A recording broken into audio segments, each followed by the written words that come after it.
become champions.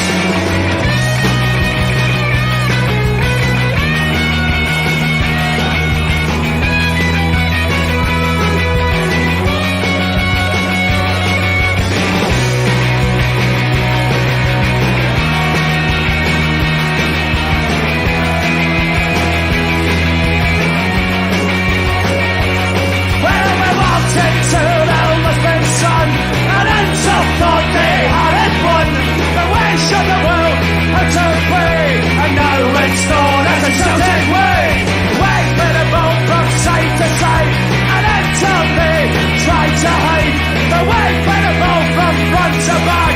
Attack, attack, attack, attack, 67. And they need to burst, burn, the buzzing and the bones. Hello and welcome to episode 123 of Celtic Rumours TV match reaction podcast of today's 1-0 victory over the Rangers in Scottish Cup semi-final. You can check out all the links below on the description below, including our forum page, the podcast www.celticrumours.co.uk. We all Celtic supporters discuss all things Celtic. Firstly though, we hand off to Mark just for a few shout outs. Yes, thanks very much, Paul. A few shout outs for some of the guys off the forum. Terence, I was talking to him, he didn't watch any of the game today, just because he needs to watch, he didn't get overexcited and that, do you know what I mean? But hopefully we'll get Terence on back on the show soon, but we're rooting for you, Terence, same with you, Richie. We know you're out there fighting against the cancer and that, so I'll big up with that. Mikey's a walking zombie. Me mini Mikey's no sleeping. He's got the days flipped into nights. The Wayne's sleeping all day and up all night. So Mikey's working and then getting hated. So Mikey's probably lying dozing off listening to us as we're speaking. Evening, Bobby. Nice to see you. If you want to come on, Bobby, come on tonight, son. Tell us what you think of the game of the day. Evening, Brian. Thanks very much for joining us again, mate, as well. Paul says, go into our forum. The links we're linked to links in the description box below. Links to everything's there. Our forum, our Discord, everything's on that. We're up at, I think it's 657 subs, I think it is. So we've gained 2 subs for last week. So that's a bit. It's going in the right direction, slowly but surely. I think that's everything, Paul. What a beautiful bank holiday May weekend. Celtic have progressed to the Scottish Cup final where they'll face Carrythistle with a 1-0 victory, as we said earlier, over Rangers. A great defensive display by Vickers, Starfelt, Joe Hart commanding his area today. Wasn't our prettiest game today, but you know, sometimes you have to appreciate the defensive side of this Celtic team. The stats for the game are Rangers 13 shots to Celtics 10, on target day 3 to our 5, possession 53 to our 47, passage 444 to them to our 395. Our defensive due, Starfelt and Cameron Vickers block shots. There was actually 2 from Vickers. Tackles won by the 2 of them, there was 10, and aerial duels between the 2 of them, there was 21. This was a man in the match performance by Vickers, which will be his last game for the rest of the season. Ange said today, sometimes, Mark, you have to dig deep, and I think that's what we saw this Celtic team in these derby games, that wins a win, but sometimes you have to dig deep to get these wins, and that's what we did today. Aye. Once again, Paul, it wasn't the best of performance, especially in the second half. I thought again we went a bit. I don't think we played that badly in the second half. I think we just we decided to kind of sit back and let them bring it on and see if they could do anything against us. But I mean, Carter Vickers, I said the other week, Paul, I thought he had a bit of a ropey game against him the other week, but the day I thought him and Starfelt as well. Starfelt had a good game, but Carter Vickers was a rock the day, solid, really was, brilliant performance for him.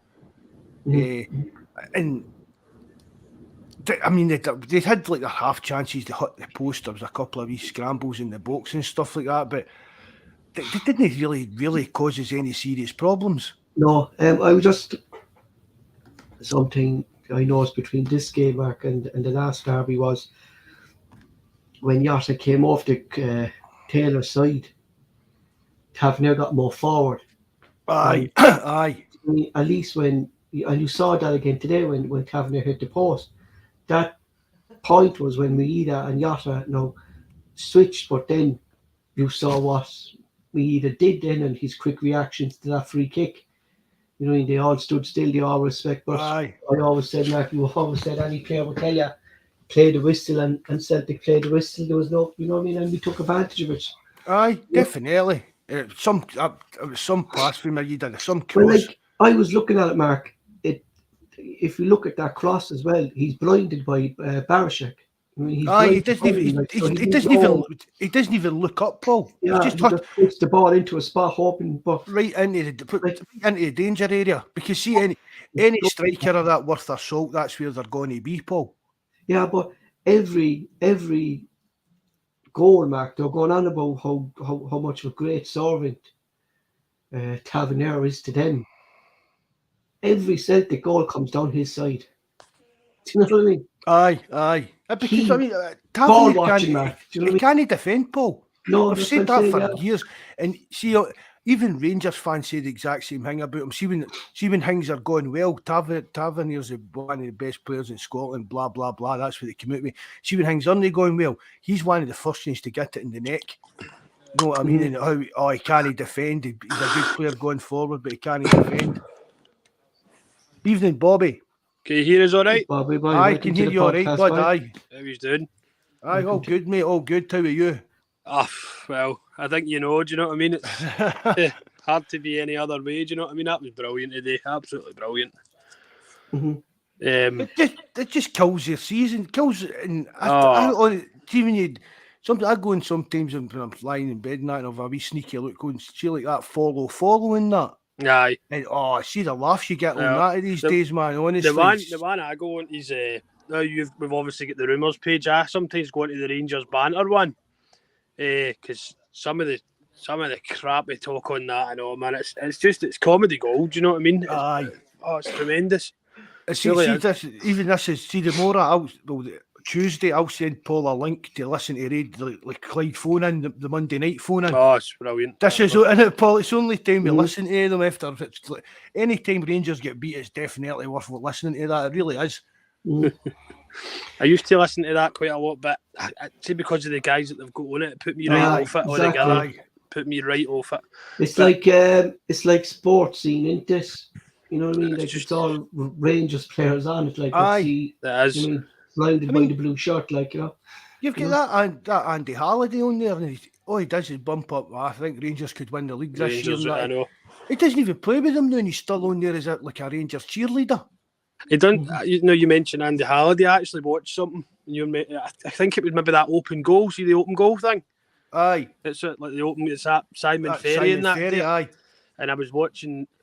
I was listening to something. I was watching something, and it was Halliday was on it. It's the same ones that's on it. He was on it. Kevin Kyle was on it, and they were talking to him, and they said to him, "Oh, how do you feel about Rangers and Michael Beale?" And he says, "Oh, we're doing really well." And he went, "Oh, sorry, Rangers are doing really well." Do you know what I mean? They're like, "You play for Hearts." Do you know what I mean? No wonder there's problems at Hearts, and no wonder the manager sacked. I said we. Yeah, exactly. You know what I mean? You know, like. If anybody came on was getting a punditry job on something like that and came on there and started talking about Celtic the way that these guys going about Rangers, they wouldn't last. No, they wouldn't last. Even that, if I was a Celtic fan, I'd right, Sutton's that patter merchant. It's all about getting, do you know what I mean? Getting a reaction after them. Even some of the things Sutton comes out, I kind of maybe be like, "Oh, that's a bit cringy," but it is a wee bit. I know what you mean. But mate, the majority of the time you know what Sutton's doing, but these guys are sitting there, and as you say, Andy Halliday plays with heart. It's wee when he's talking about Rangers. I see what he said. He says like, "Oh, they said Michael Beale," and I think it was like earlier on when Beale first came in, and he says, "What do you make of Beale?" And like blah blah blah, and he says, "Oh, we're doing brilliant." Oh, sorry, Rangers are looking a wee bit better. It's not even his face went red because he thought, "Aye, I've just made it quite obvious." Everybody knows anyway, but you know what I mean. He made it kind of clearly obvious that where his allegiances lie, even still. Do you know what I mean? Mm-hmm. Mikey, all this talk about closing the gap, Celtic are a ball head away for completing another treble. Whether it's a point ahead or 20, I couldn't give a toss. Exactly. And that's exactly it. See this talking part about closing the gap. Look, right, it's like the days they'll come out, they'll be the more right. Oh, that's us, we're closing the gap, we're getting closer to them. But what they're basically saying is because we only get beat 1-0 instead of 5-0 or 4-0. Do you get? They're basically just accepting that. Mm-hmm. And it doesn't. See, as long as there is a gap there, that's fine by us.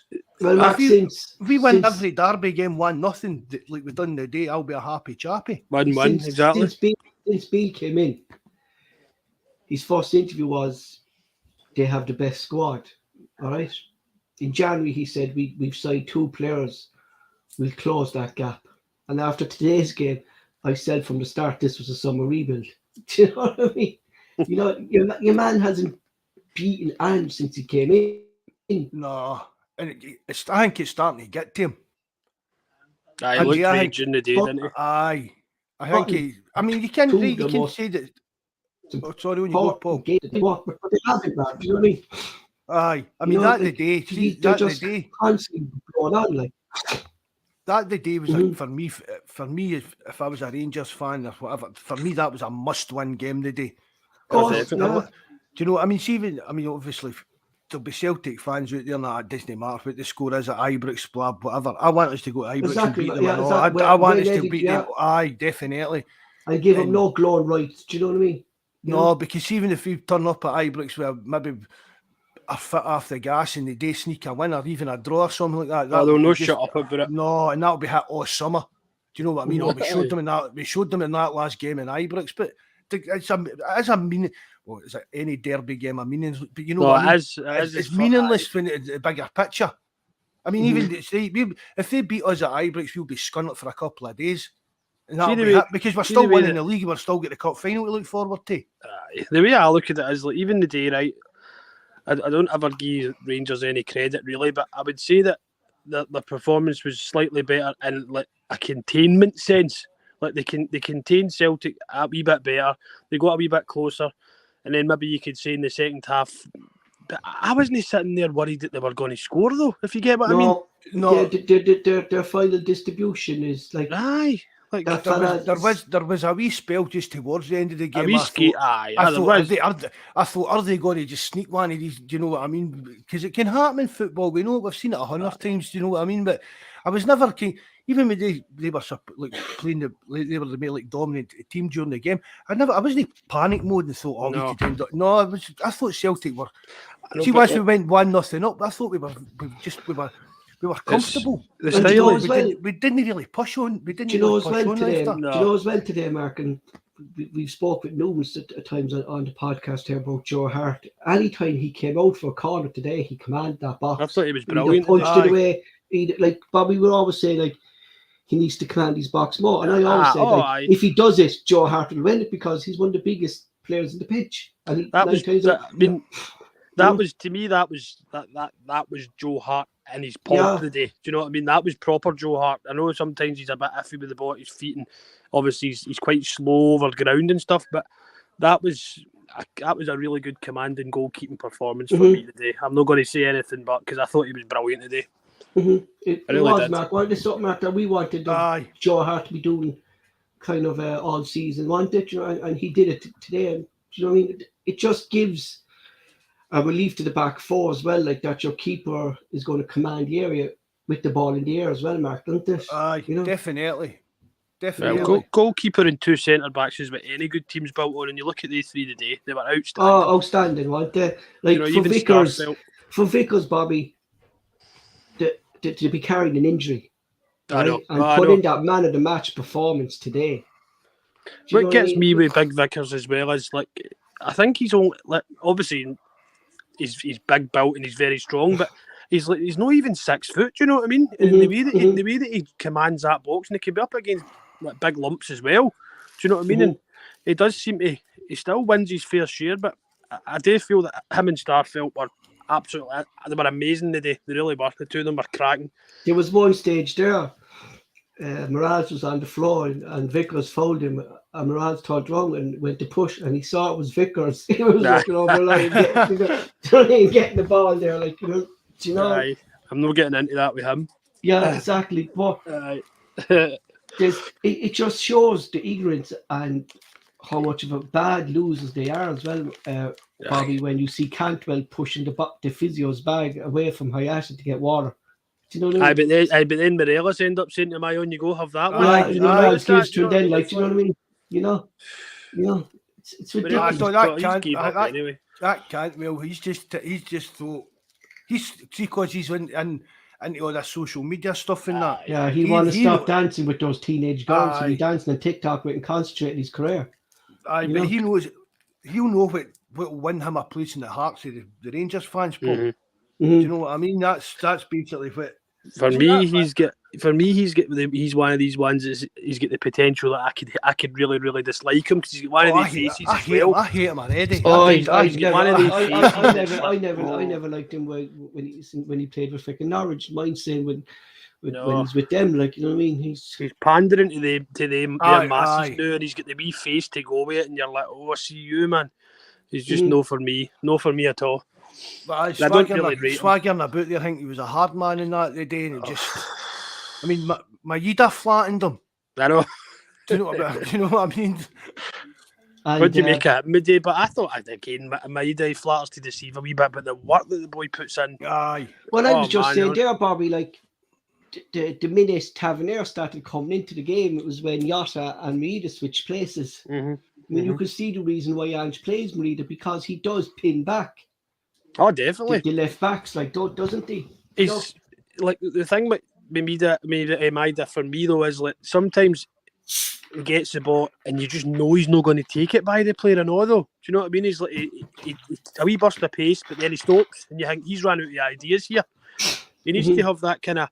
He's like there was a one, I think it was the second half when he get played out wide and he tried to play the ball across quick for Kyogo. That's the sort of time that you can utilise him, but a lot of other times I feel like he looks useless when he gets the ball. That was a brilliant cross as well. That was a quick counter attack, wasn't it, Bobby? That was us though. That's us. That's how we played. You know what I mean? But it should be. It's what you're saying. We should be doing that more often. I think we see a lot of that though. With kind of when Iwata comes on, he's not afraid to play a pass like that. Do you know what I mean? I think you need to play the ball into the space for him. Don't give him the ball and want him to take too long because it doesn't work. Do you know what I mean?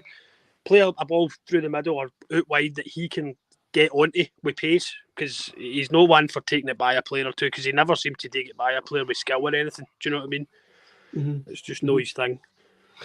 I was also very impressed with Moy when he came on because I think he showed his experience in the game, Mark, in slowing it down. Do you know what I mean? Breaking up the play, slowing it down, not fucking rushing anything, and you know what I mean? Getting Celtic these meaningless throws, you know, and breaking up the Rangers kind of tempo, and like that's what kind of Moy brings. Game management type of thing, isn't it? Yeah, just bring him on you know, to see the game out. I thought it looked quite strong as well a couple of times. Yeah. See, like when they were trying, because they were obviously trying to bite in, they were getting more desperate as it went on. But I feel as if any time that we were out wide and it was like say Taylor was playing it there, or maybe it was a throw and then it was getting knocked on, it was coming to Moy, and he seemed to have quite a wee bit of kind of strength to hold off as well, and then he's got the brain to kind of turn, right, where's this going here? Yeah. So I thought he was, I thought he came on and played well, and also thought that Haksabanovic, but I keep thinking maybe Haksabanovic is he's just an impact sub player now, because he doesn't seem to do it when he gets the chance, you know what I mean, for the start. He's not really... He was quite good. I was disappointed in him today, Bobby, again, man. His decision making was a wee bit off. I get what you're saying, but his ball, he's quite a good ball carrier, though. Do you know what I mean? We relied on that quite a wee bit late on. But I mean, I don't. Do you think Haksabanovic? I'd like to see him through the middle, Mark. We've spoken about that before. I'd like to see him playing through the middle. I mean, he's obviously got talent. I wouldn't be surprised if he was away in the summer. Do you know that? I think he's lacking speed. I don't think he's. No. They called him over in Russia that time, a skillful ringer without pace. I wouldn't be surprised if he put one way or another, whether it's maybe a loan or something. I wouldn't be surprised if he wasn't there in the summer. I know it sounds a bit kind of I don't know if a bit knee-jerky reaction, but I mean, when was it? Was it last summer we signed him, or was it last January? just last summer. No, He's only been here a year. Maybe we're writing him off a bit too soon. But look at it this way, right? Obviously, we know the situation with Abada, and you're probably 100% he's going to be away in the summer. For me, I wouldn't be happy to say, right, well, it's all right, we've got Haksabanovic. I just don't. If you look at it that way, do you know what I mean?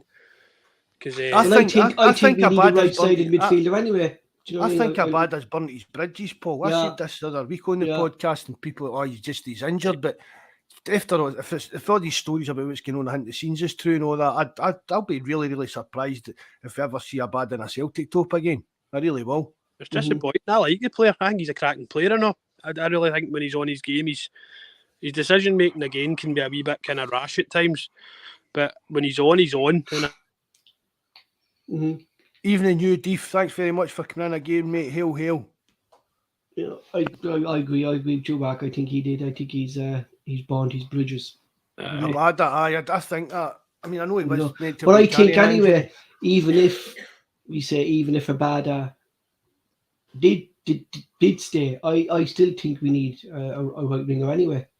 You know, I still think we need a more direct winger that runs at the defence, because we kind of don't have that really. Like, I know Yash was filling in there, but Yash was more effective body on the left, like, indeed. Do you know what I mean? He's nowhere near as effective when he plays on the right-hand side in that.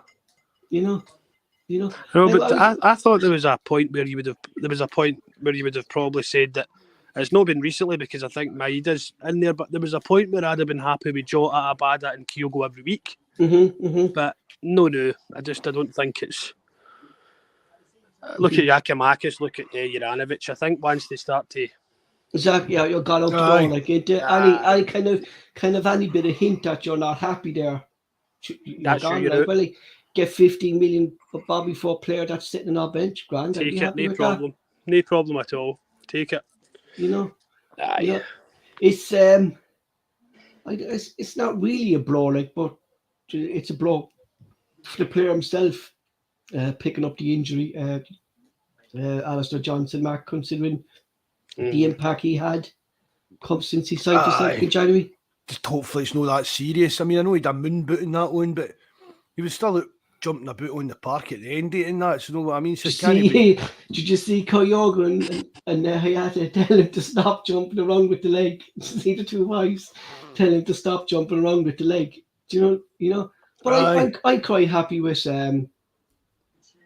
Madison filling in there anyway. You know, I'm quite happy with that. You know. Well, I mean, we're just seeing out the league, really, Paul, aren't we? Ralston, we've said it before. Ralston's more than capable of playing in the Scottish level for us. You know what I mean? We've not got any Champions League games where you would maybe worry about Ralston. Do you know what I mean, sir? Hopefully, obviously, I don't want AJ to be injured, like a bad injury or that. But if he's just even out, like doing like what they're doing with Carter Vickers and just saying, right, that's your season early, Ralston cool enough with me playing in there. You know, we've got Inverness, Cali Thistle in the final. Ralston's good enough to be in that and playing against him as well. You would think so, God. Jeez, oh. Is the treble on? Surely, like, you know what I mean? Well, it's definitely on. You know what I mean? But you still got to turn up and win the game. You know what I mean? That's it. Like, but you'd be like, Welchie said there on Discord, Mark, there, that this treble is one of the best trebles that's said, because we've put them directly out of the cups. Aye. You know? Yep. We didn't do it the easy way, do you know? Aye. You know? It's got to be viewed as right up there purely because of that. They've not beat us this year at all in the league. We beat them in the final. We beat them in the semi-final after them beating us in the same semi-final last year. There's no really anything else more we could have done this year. Like, it's the perfect treble. Do you know what I mean? It really is. It's the perfect treble. I don't think there's any doubt about it. I mean, if a guy beat Inverness in the final, there's something wrong. Without sounding too cocky about it, it's like. But you should be like we should be, Bobby. Do you know what I mean? We should be confident. Do you know what I mean? Considering the way we're playing, the amount of goals we're scoring is scary. Do you know what I mean? It'll be a poor advert for Scottish football when you've got Celtic My flying. problem is now, like with this, right? Mhm. Right? Is it going to be 50-50 and are we going to see a half-empty stadium on their side? I'm sure you will. Aye, that's the way it'll be. Aye, it will. You'll Mhm. They're not going to have 50,000. God, they'll be struggling to get half of that, I would imagine. No, Never mind. I'll be a sellout, Paul. Celtic, Inverness will get as many tickets as they want or as they can sell, but the rest of it will go to Celtic. I'd take it. Definitely. Mhm. Because This remember SFA only going to want Hampden half empty for a cup final. And Because do you remember, when these wee teams get in, they all come out the woodwork. Do you know what I mean? So they will have a right good few. Because do you remember they're going back, well, not that far back. I think it was last season. Hibs wanted the 50-50 share, and then they got it in the end, and then they struggled to sell their whole allocation. Then come up to the final. Remember that? Aye. Like if Celtic, like you're guaranteed how many. If Celtic got more, Mark, fans would pick them up. Do you know what I mean? That's just aye. The fan base we have. Do you know what I mean? If there's more tickets there, Celtic will take them. And I would say with you, like, would want to see an empty stadium at a Scottish Cup final. Like, I mean, it wouldn't look good for the game in Scotland either. So it wouldn't. It's not going to probably look that good anyway, because you're going to have a Scottish Cup final beamed on whatever channels it's on, probably Viaplay again, and it's going to be Celtic all out attack against a team that's more likely going to park the bus for it and take what they can get. You know what I mean? That's no good to watch. Do you know what I mean? That's when I think it's on the BBC, isn't it, Paul? We've spoken about that before. Viaplay will be showing it on the pay-per-view thing. But if you get BBC Scotland, you get it on that. Which is it's on the same time as the FA Cup final. The FA Cup as well. That's the first time, I think, in about 15 years it actually happened. It was actually. I tend to watch it on Celtic TV anyway, to be honest. I'm the same, Bobby. I prefer watching Celtic TV. I like the biased commentary. Do you know what I mean? I watched Viaplay today, right? And you could see the difference. Like, Lojo played for Rangers and he was on that today. But not once did he criticise Celtic. Do you know what I mean? He praised Celtic for their effort and the style of play what Ange does. Do you know what I mean? You never see that on Sky Sports with their bigotry fucking commentary, do you, Bobby? No. No. The thing is as well, it's even maybe a slightly controversial, but I don't always feel as if McCoy's the worst in the world. I know he just rabbles. No, to be fair, he's not. But he still comes out with a little dig here and there, like, you know. He's wee comment or his wee dig or I have a wee joke with Chris Sutton or something, but he doesn't still in there. He's a bit like Sutton. Do you know what I mean? He knows how to play.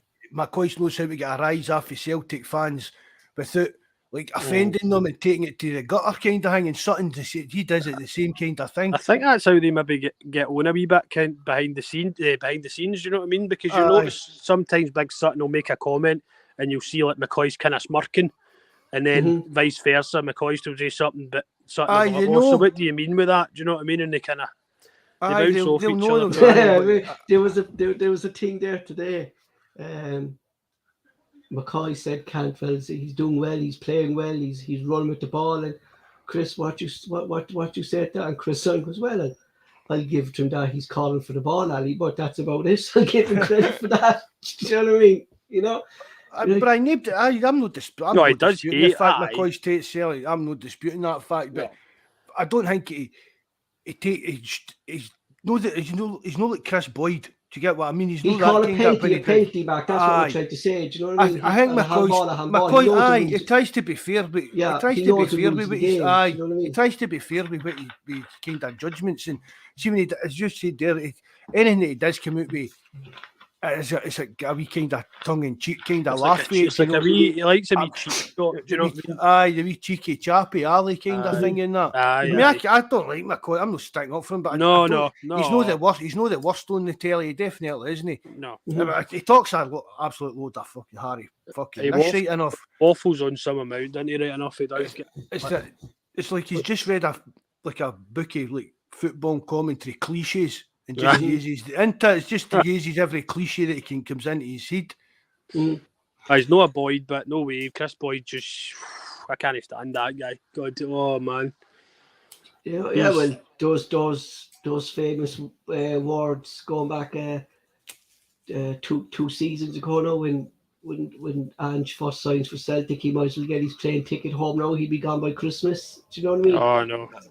You know, they came back to haunt Chris Boyd back, didn't they? Aye. You know? But see, the thing about it is the thing I've got against Chris Boyd is that he just talks absolute garbage. Yeah, he does. I mean, it says you can go to the half-time commentary with Chris Boyd, and it's as if you've been watching a totally different game for him. It really is some of the stuff that he comes out with in that. The best thing about him is, for me, if I happen to maybe watch the game on Sky or that, is he was probably the biggest advocate in Scottish football. Oh, we need VAR, we need VAR. But now he's the other way and saying, oh, I don't know why we go at this, it's a waste of time. It's like, do you forget what you were saying a few months ago? Do you know what I mean? It's like, we need to bring VAR in, but now he's, I wish we hadn't bothered. See, as well, they said, just when you're talking about VR and stuff like that, like Willie Collin got injured before the game and then he was supposed to be fourth official, but he couldn't do the fourth official, and Beaton was at home and he came to the match. Beaton was nowhere. Beaton was inside that fucking stand with the Rangers watching the match. Do you know what I mean? You know? Well, the thing about it is, right, they said Colum get injured in the warm-up. And the Beaton was sitting with his feet up in the house when he get the phone call. Yeah, exactly. What, Bobby? How did he get through all the traffic? I know. I think he was sitting in the stone with his scarf. Where would Beaton live? How far is that from Hampden's in Glasgow? Do we? It's not far from Glasgow, if I'm right, is it? Or? No, Hampden's away in the opposite side of Glasgow for us, isn't it, Bobby? Really? When you look at that's like Rutherglen end. Do you know what I mean? And Beaton stays. See Bells Hill or something into Bells Hill? It's up that neck of the woods, round about our area, Paul. But the motorways would have been full of supporters, buses, and do you know what I mean? All the way the police with the traffic stuff and all that. He's either been sitting up in corporate or he's been sitting in the scarf phone. Aye, definitely. Exactly. Do you know what I was just looking, going, my God, like he was, like sitting at home, like, do you know, like it's ridiculous. Finish that pint, John. We need you up. Or he was the party of Rangers behind me. He brought the hamper in and that off the bus and stuff like that. You know, Terence say, all right, Terence, mate, nice to see you in, bud. For me as well, like there has to be a big shout out to Callum McGregor. You know, I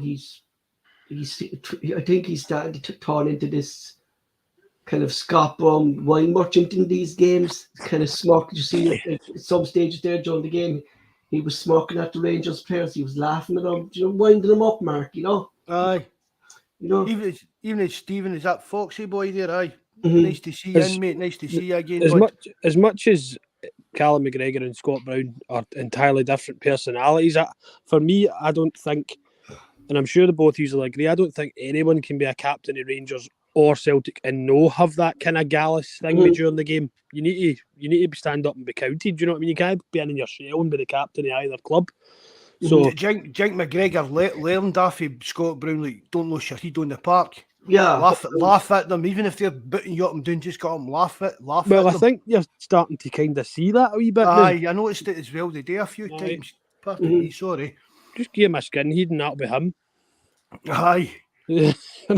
Number 0. Get that out of here, that shoe now.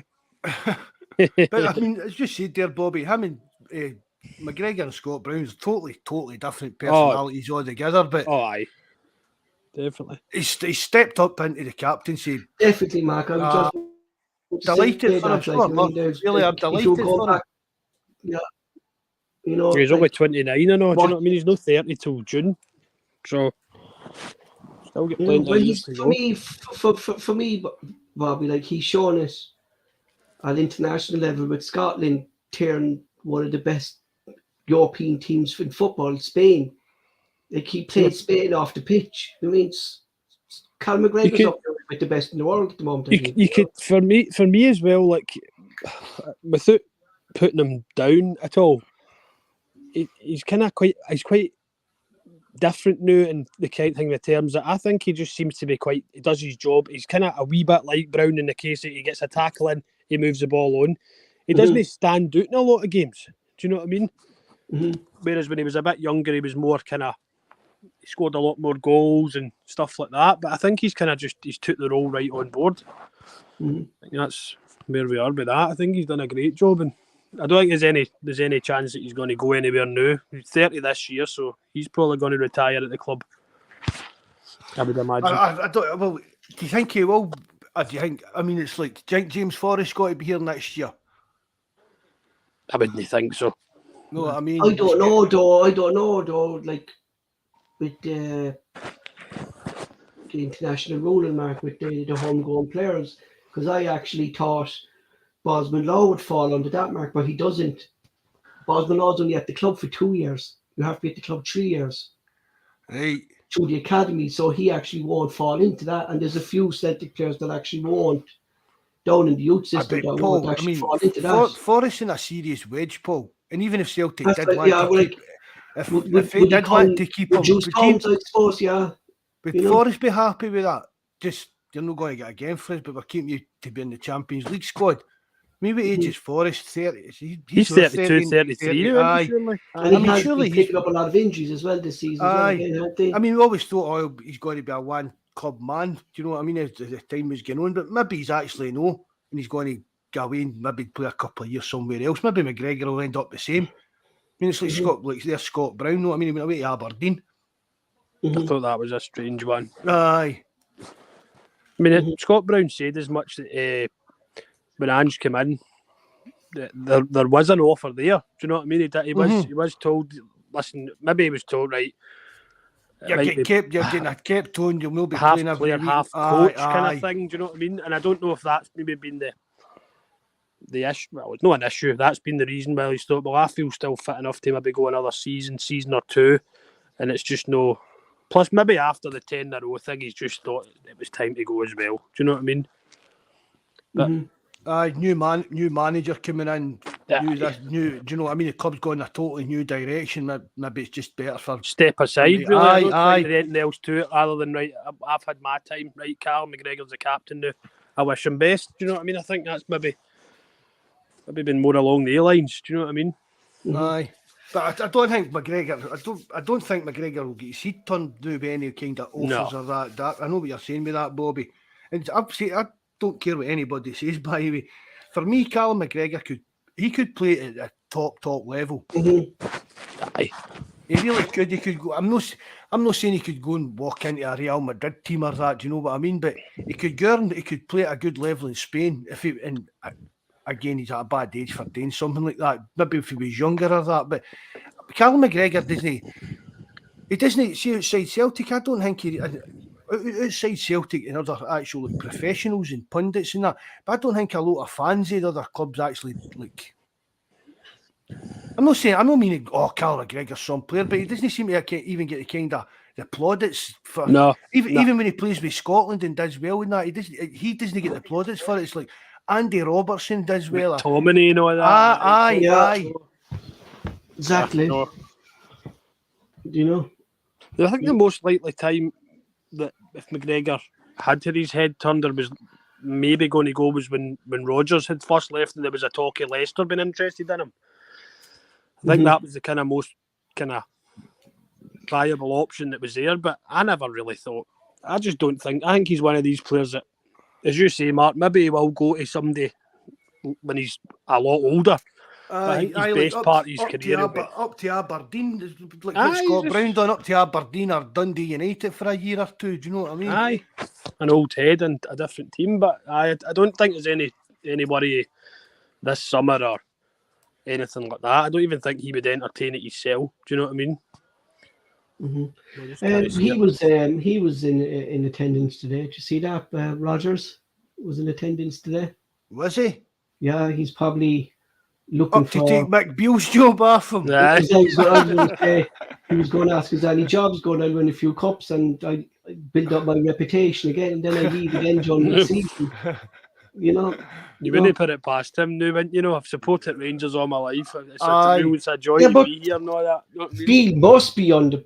Like, he must be under pressure now. Like, I mean, like he's come in and he hasn't beaten anyone since. Like, we're constantly hearing this from ex-players and stuff like that he's got Ange sussed. But anytime we play him, Celtic win. Do you know? Aye, I think and that's that it. Whether it's 4-0, 5-0, or 1-0, it doesn't matter. It does not matter a jot, really, in the kind of bigger picture, as long as we win. I think that lot of that backwards, if it was to actually go proper sour for Beale, that they'd end up looking at Gerrard again. That's how back to front there. It's like they'd get rid of him to go out. I was actually thinking that today, Barry, after the game, that I could see them, if things don't work out for Beale in the first month. Get Gerrard I think back. if Celtic win the first derby next season, that's setting the trend for the season, right? I think they could go looking for fucking Gerrard again to come back, I said.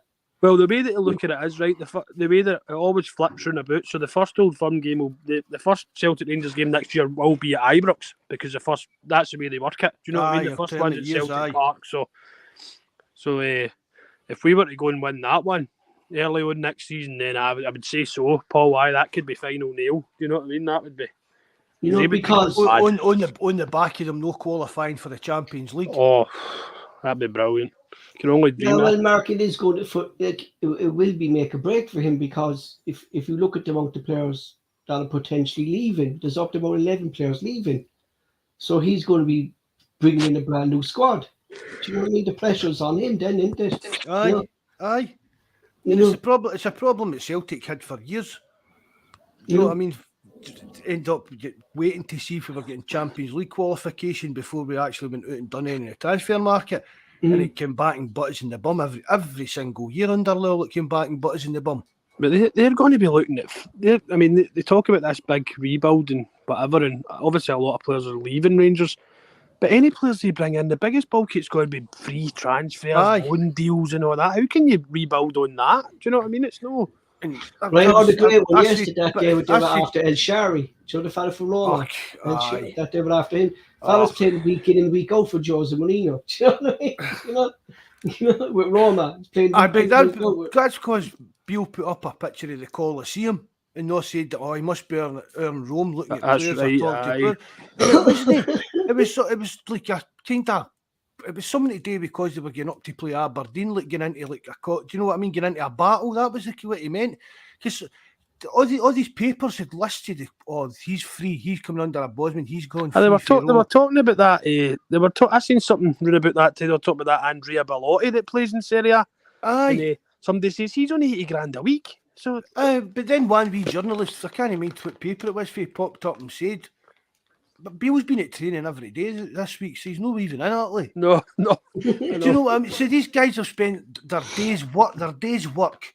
Yeah, but assuming that there's guys in Italy and then say, that's what their fans love, like, don't they? Aye. They love this crap by the Daily Record, don't they? They love all that. Season tickets are juice, it's off, everything's all rosy, and we're going to do this and we're going to do that. And I mean, if Celtic, look at the kind of shockwaves that went through when Peter Lilst was stepping down as CEO, right? Because we'd lost the 10 in a row. A lot of the fans were blaming him for a lot of the mistakes and stuff like that. But see, like if Celtic's chairman left one week, then the next week the CEO leaves, and then the next week, I don't even know what that Ross Wilson's job title was. Was it director of football? If he leaves, yeah, right. Yes, right, but all the Rangers fans are like, this is it. This is starting the changes behind the scenes and stuff like that. But it's no, because all they've done is move another guy up a step up the ladder. There's no new blood getting in. There's no new money coming in or nothing. Should this new fella, Mark, that took over the CEO, this fella Graham, the first thing he had to do was invest his own money into shares. You know, so obviously Park stepped down because I think they actually approached Park for more money. I think Park gets his money back. See all the Champions League money, I think that's what's happened. The Bassi and Aribo money that they're going about. I think that Park's get all his loans back and says, right, that's it. You don't owe me anything. I'm Joe Latoff. See if you He's still got all his shares, but he's no. He doesn't Aye. sit. Do you know what I mean? I think that's what it was. see if you look at it this way. Remember when obviously it wasn't a unsimilar thing when we had to rebuild when Ange came in, with the amount of players that left, the amount of players that came in. That's a similar thing that they need. But the players that we had that left went away for big fees, and the players that we brought in, fees were spent on them. So they're the total opposite. They've got players that are at higher value at one point for them that are leaving for free, and they don't have the money to replace them. So how can it be a big rebuild on free transfers and bloody loan deals? Do you know what I mean? That I see. not going to work.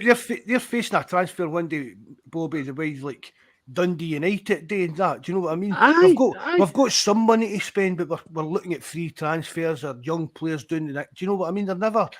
They're not going to. And if they spend any serious money, it's just going to again be a tap off of somebody. What they're going to end up with is, I mean, if you listen to their fans are saying he's away, he's away, he's away. Obviously, Kent's away, Morelos away.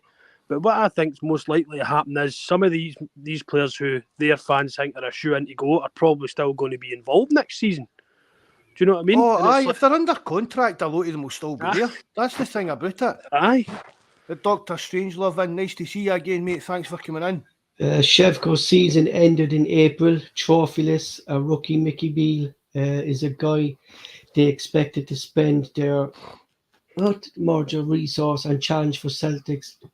I think 100 million reasons why he's definitely that's what we're saying. 100%. He talks the talk, like, don't he?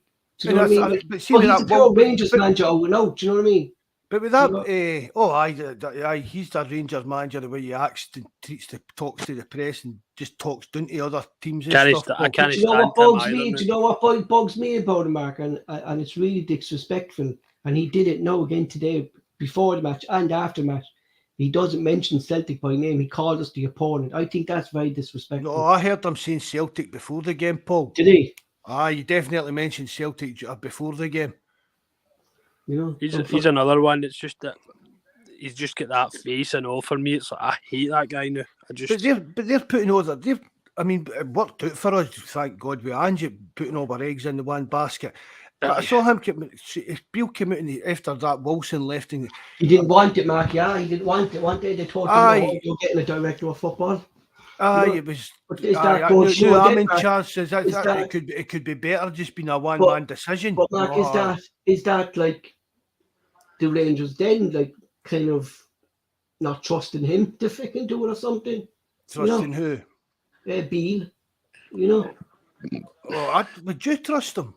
Well, that's what I'm saying. Yeah, I've never raised him. I've got full trust in him now. You know, but aye. But I mean, it's that's the thing, Paul.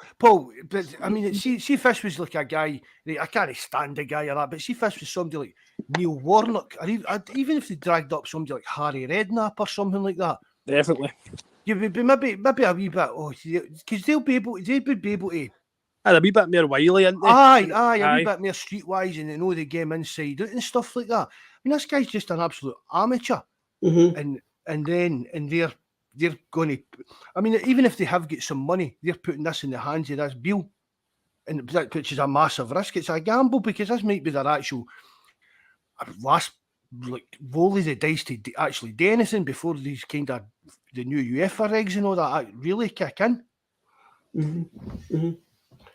No, I agree. I think it's a meltdown now at that club over today. Like when we spoke about there, like that, this was their season. Do you know what I mean? This was their last chance to stop the Celtic dominance. Aye. And I think, I really do think, Mark, there's going to be a Celtics dominance for the next couple of years. One is because of our financial strength that we have. Do you know what I mean? Like, we're not buying players, Mark, for big money, but we're investing it properly. Do you know? Something that we've never done before. No, we're getting run right, Paul. That's the thing about it. We're getting run right. We're doing our transfer business. We're getting the players in early. We're getting players signed up before windows are even open officially. Even outside the players, then as well, Bobby. Like we're investing in sports science and rectified that needs to be done. Like. Mark Lord coming in, bringing in the lad from Tottenham, bringing in that fella from Man City. They're that Mark Lord. I mean, we're investing. Aye, Paul. It'll be the norm now for Celtic to win the league right? And I'm not saying Celtic will never lose the league, but we could end up chasing 10 in a row again. Well, you always say, Mark, and I always, when I'm listening to the podcast, and I always think you're absolutely bang on when when the likes of you're saying PSG, the position they're in, dominate their thing, mate. Bayern Munich, position they're in. Why shouldn't we be the same? Do you know what I mean? Aye, definitely. Resources-wise against the opposition in the league, then why not? You'll know maybe win the league every year. Do you know what I mean? You maybe win 5 or 6 and then like Rangers will get one. But then we'll win the next 3 or 4 and 5 and 6 or whatever. You know, and that's the way that it's got. Because the thing about it is, and it's just, it comes down to we've been run the way we should have been run for years. This is what Celtic should have been like for the last 10 years, in my opinion.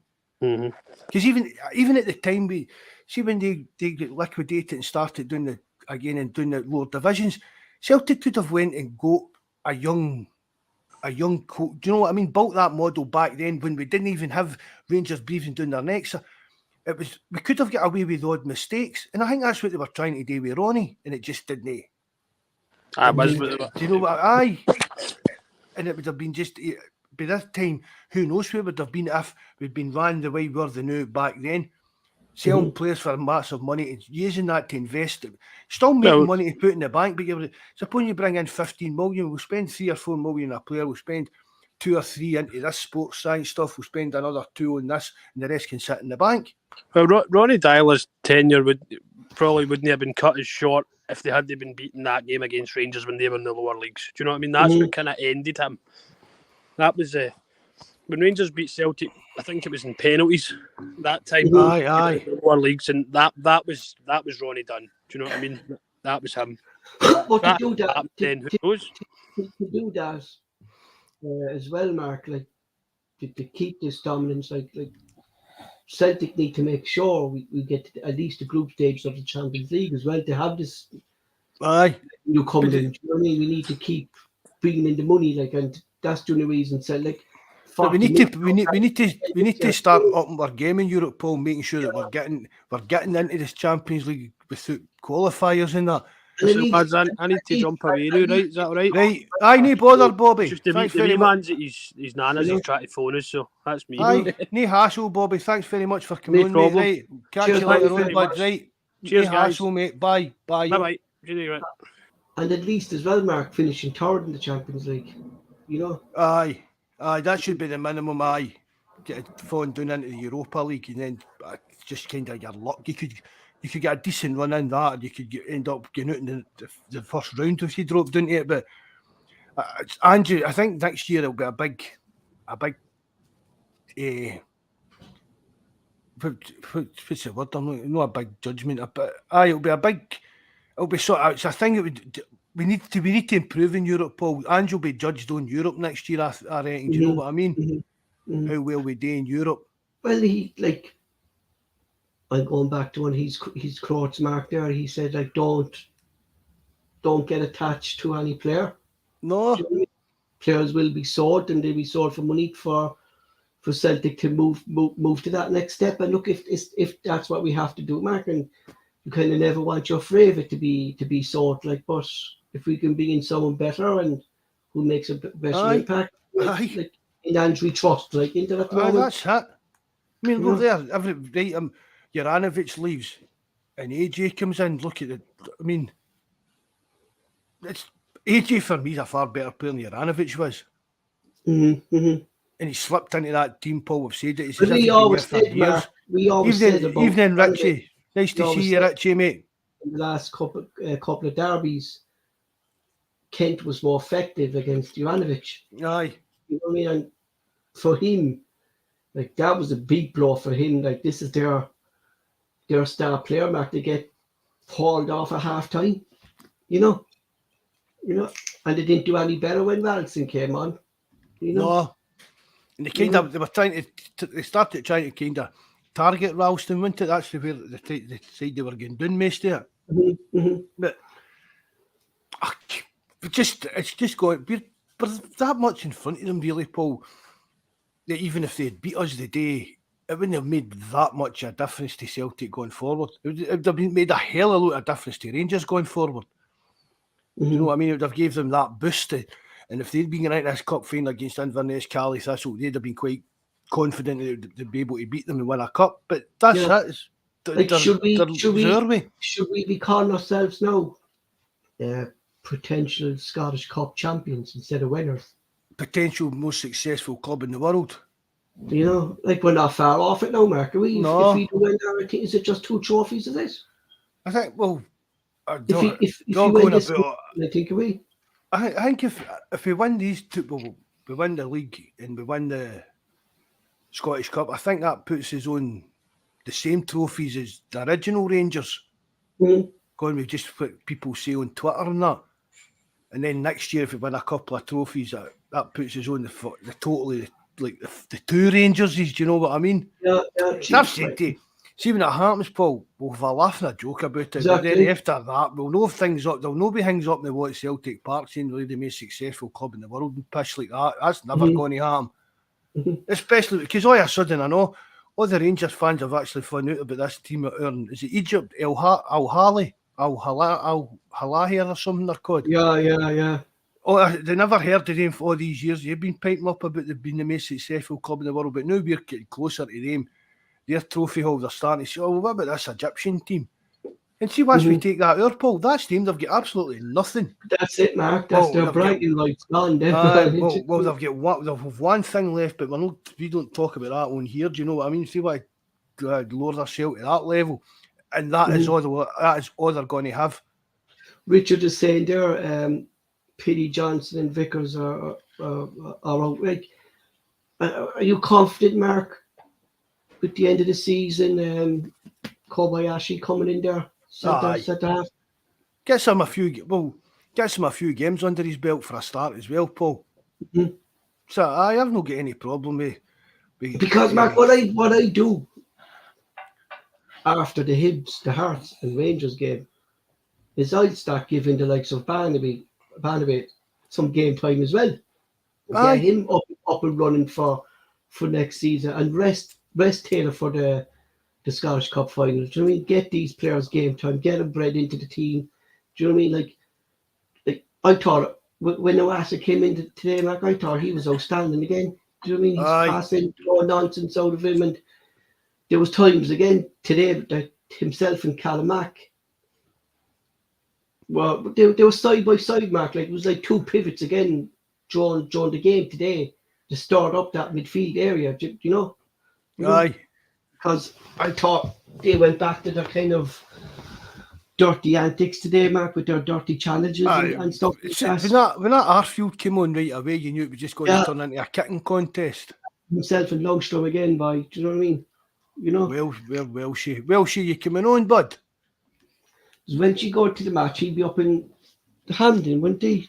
Aye, he was up at the game. I don't know where he was. Steph Boy and Jabberal as well, weren't they? Aye, they were in the corporates. They were so in what the did corporate so they bought the dinner and stuff like that before the match in Celtic Park, because it then got the bus up from Celtic Park. I think it was like a wee buffet hanging, a couple of drinks, then you get a bus up to Hampden. And was there a screen in Celtic Park today that you could watch the match or anything like that? I don't think so, Paul. No. That for the derby, I think, aren't they? They're doing that for the derby, that they're opening up Celtic Park, I think. Are they doing that? Aye. So, like, what do you think of that, Mark? Like, the split and Celtic's 2 games after the season are away from home. It's ridiculous, like, isn't this? We could win the league in front of 1,200 fans. Scandalous. I mean, it's ridiculous, boy. You know, aye, absolutely scandalous. It's like they want Celtic to wait and get in the title, like, you know. Aye, you've got to wonder. Like, you have got to ask why. Yeah. I mean, you really have. Final because I don't believe, Mark, it's this computer that runs the fixtures. Do you know what I mean? It's no coincidence this happened. Like, you know what I mean? You know. And then I think now as well. But I saw something. I didn't read the full article, but I think by the time Celtic fans get back for Hearts, they're meeting. It's at the same time that the Rangers fans are getting out to Ibrox. Jesus Christ, man. So they're no. I mean, that you can't say the police have agreed to that, because if that's one of the things that come out with, all the police need to. Exactly, mate. It make you think like what's going on, like in this, you know. I've put the link up, Welshie. You know, I'd be worried, Mark, for player safety going into that dungeon there next week without no Celtic fans in there. You know, Where at Ibrox? yeah, Ah, be toxic, like, you know. It's just players will, players will be well ready for it. No, Paul. I'm on about missiles being thrown at the players and crap like that, because they're in meltdown now because of this. Like, you know what I mean? You know, they're really I'll are. maybe about that. Aye. You know, like their fan base is, like, they're going But to get good. This is going to get took to task as well, Paul. I mean, right, fair dues, that guy that hurt the Celtic medical staff member with the bottle, right? You get supposedly that lifelong ban and even get the jail for a while, didn't he? But mind the guy that ran on the attack, Scott Brown. Yeah, What happened to him? nothing. But do you know what I mean? You know, Put you your- go back all that time to Put your need. camera off, Welshie. He's on mute, is he? Can't hear him. Oh. He's on the bus, was he? He's on the bus. You know, like I don't know where he is. it's like what's going to happen next season? Do you know what I mean?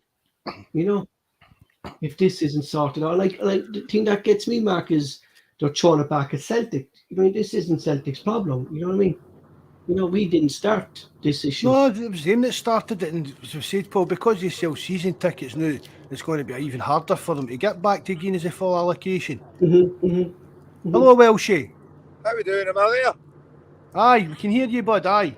Are you all good? All good, here. bye. It's been a great bank holiday weekend, Welchie, hasn't it? Hold on a minute, I can't hear a fucking thing. Right, turn that one up. We're in the van going home. And the van, the A-team van. I'm, unlike Steph and Jabba drinking Prosecco and the corporate wankers. Did you know meet up with them? Aye.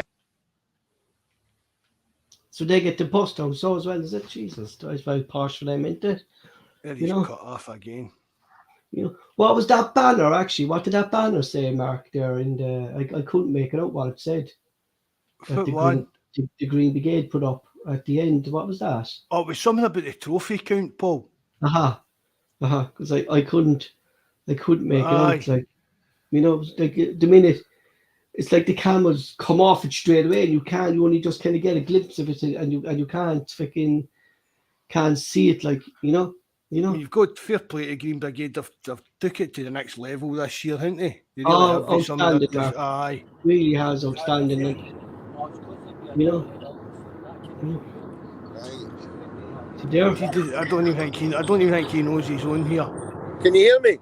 Yeah. Aye, I can hear you. I can't hear you. Right, hold on.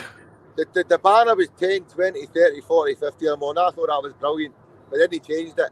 It was 114 trophies, soon to be more. Right. But instead of orange men died, it should be. I can't shout that, can we? Aye, I know. I know that song. Sorry.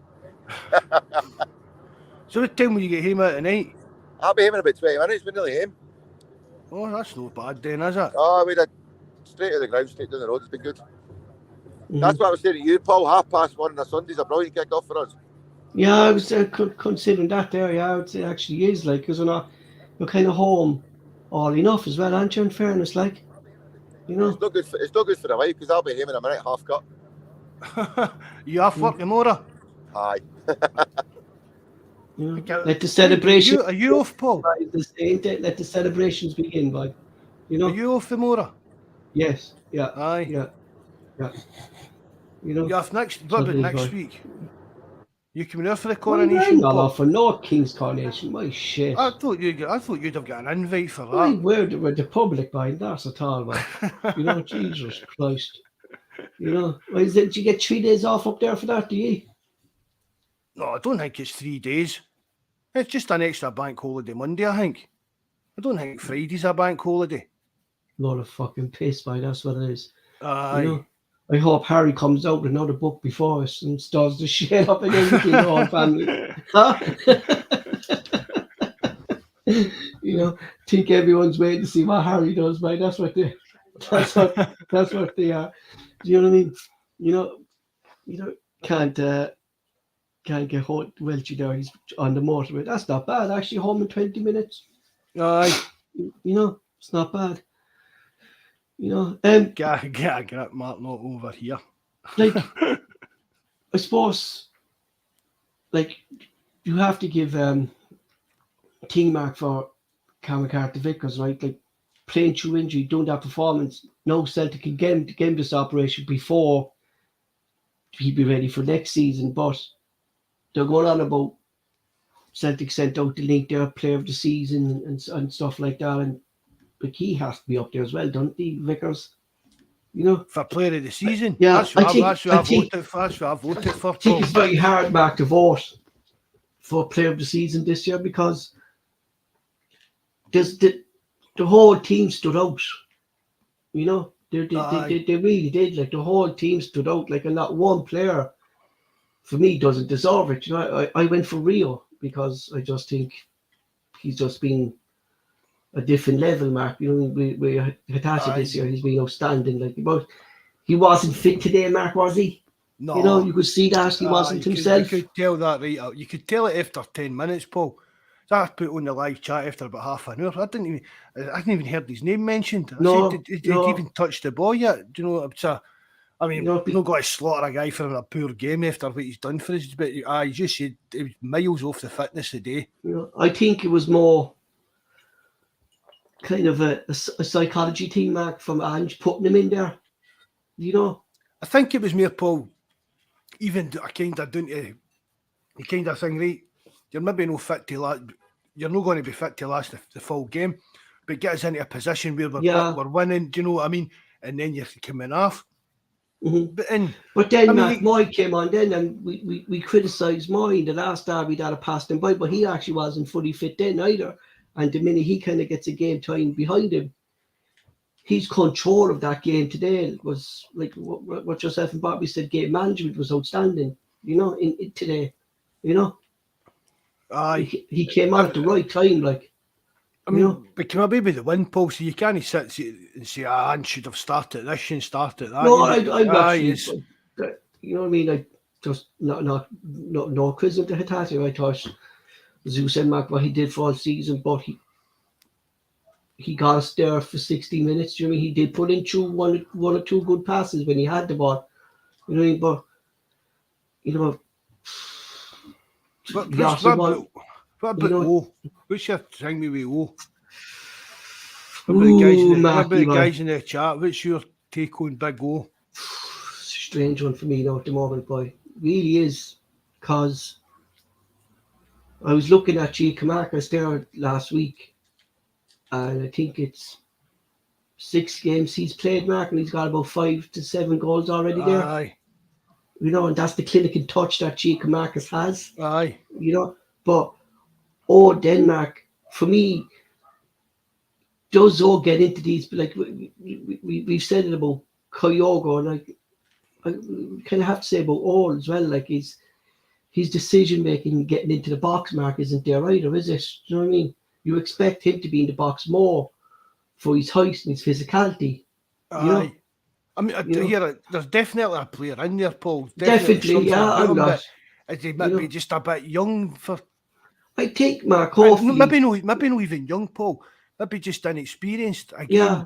They deal with this college stuff. And they're no professional football players. And plus, he's played a whole season as well, Mark, over in South Korea as well. Like, you know what I mean? Like, Hoffey, look, get him rested, and Jonas Summer get him back to pre-season and stuff like that, But even at that as well, Paul, maybe it's just a case as you said, he's played a season, he's taken these 6 months to kind of settle in and stuff like that. Yeah. He's still a young lad, you know what I mean, coming away at a different. But then, Mark, I was actually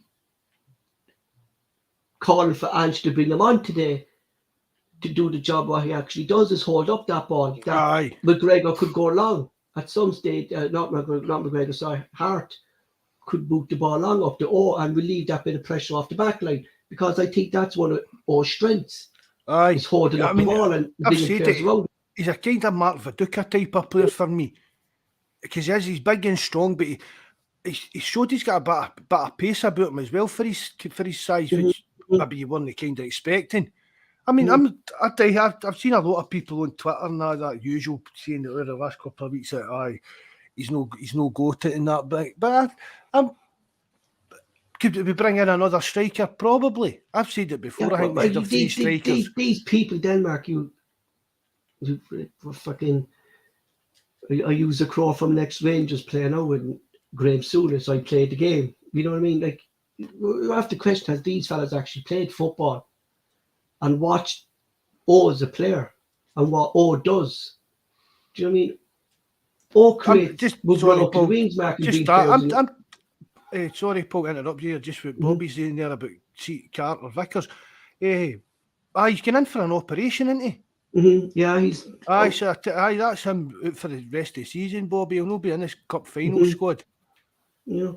But like Richie, we spoke about that earlier on, Richie. There's no many hard games, meaningful games. It's a good time to get him now. But Mark, that just shows as well the character of Vickers wanting to play that game today, because any other player, Mark, could have, like, with players now, like down that Premier League, Mark, they would have went for that operation.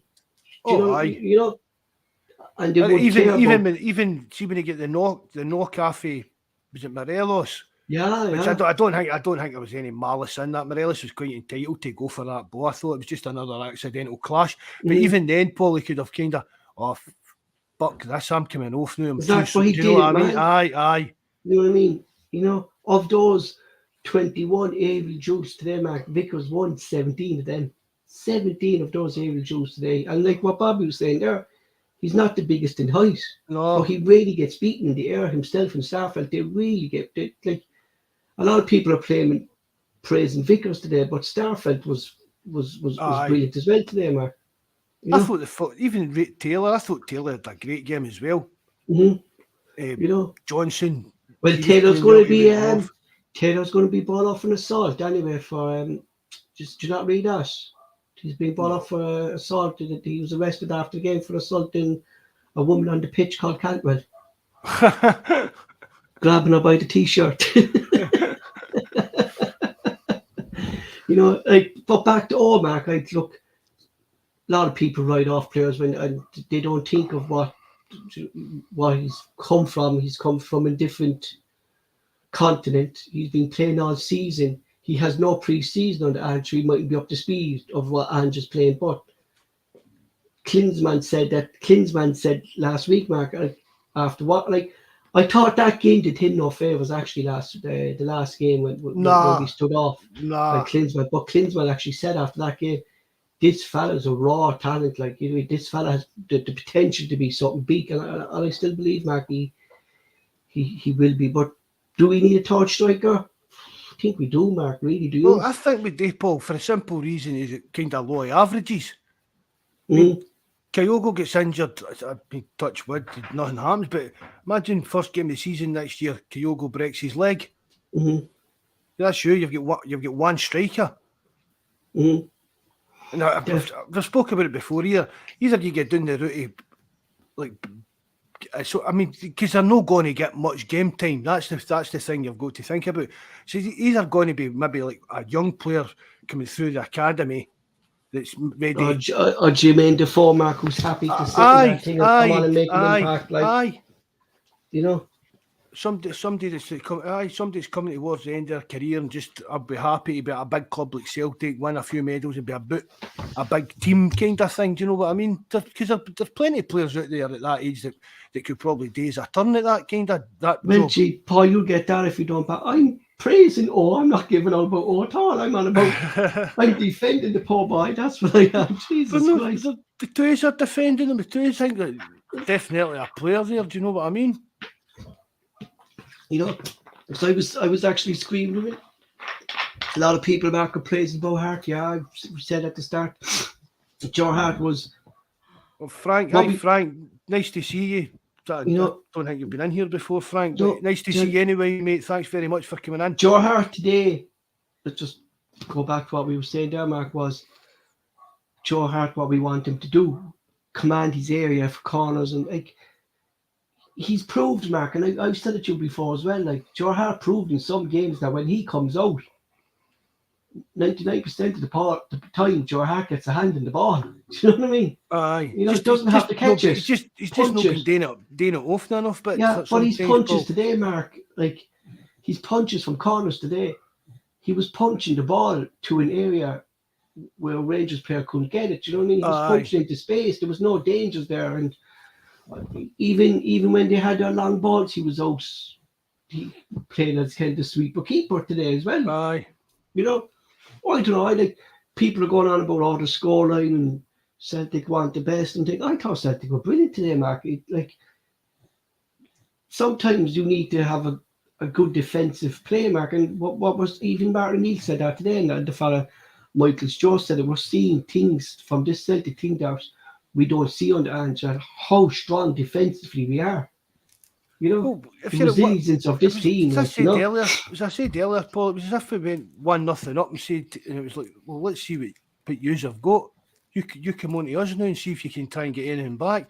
And they did a couple of half chances, they hit the post and stuff like that. But I've never felt kind of, oh, we've got to blow this. I never felt like that. Even when they were on top for a wee while towards the end, I thought. But they'd always get their spells. You expected that, though, didn't you? That they would get their spells in the game, like you expect. Every team does, Paul, no matter who it is. But William, thanks very much for coming in again, mate. Nice to see you, William Smith.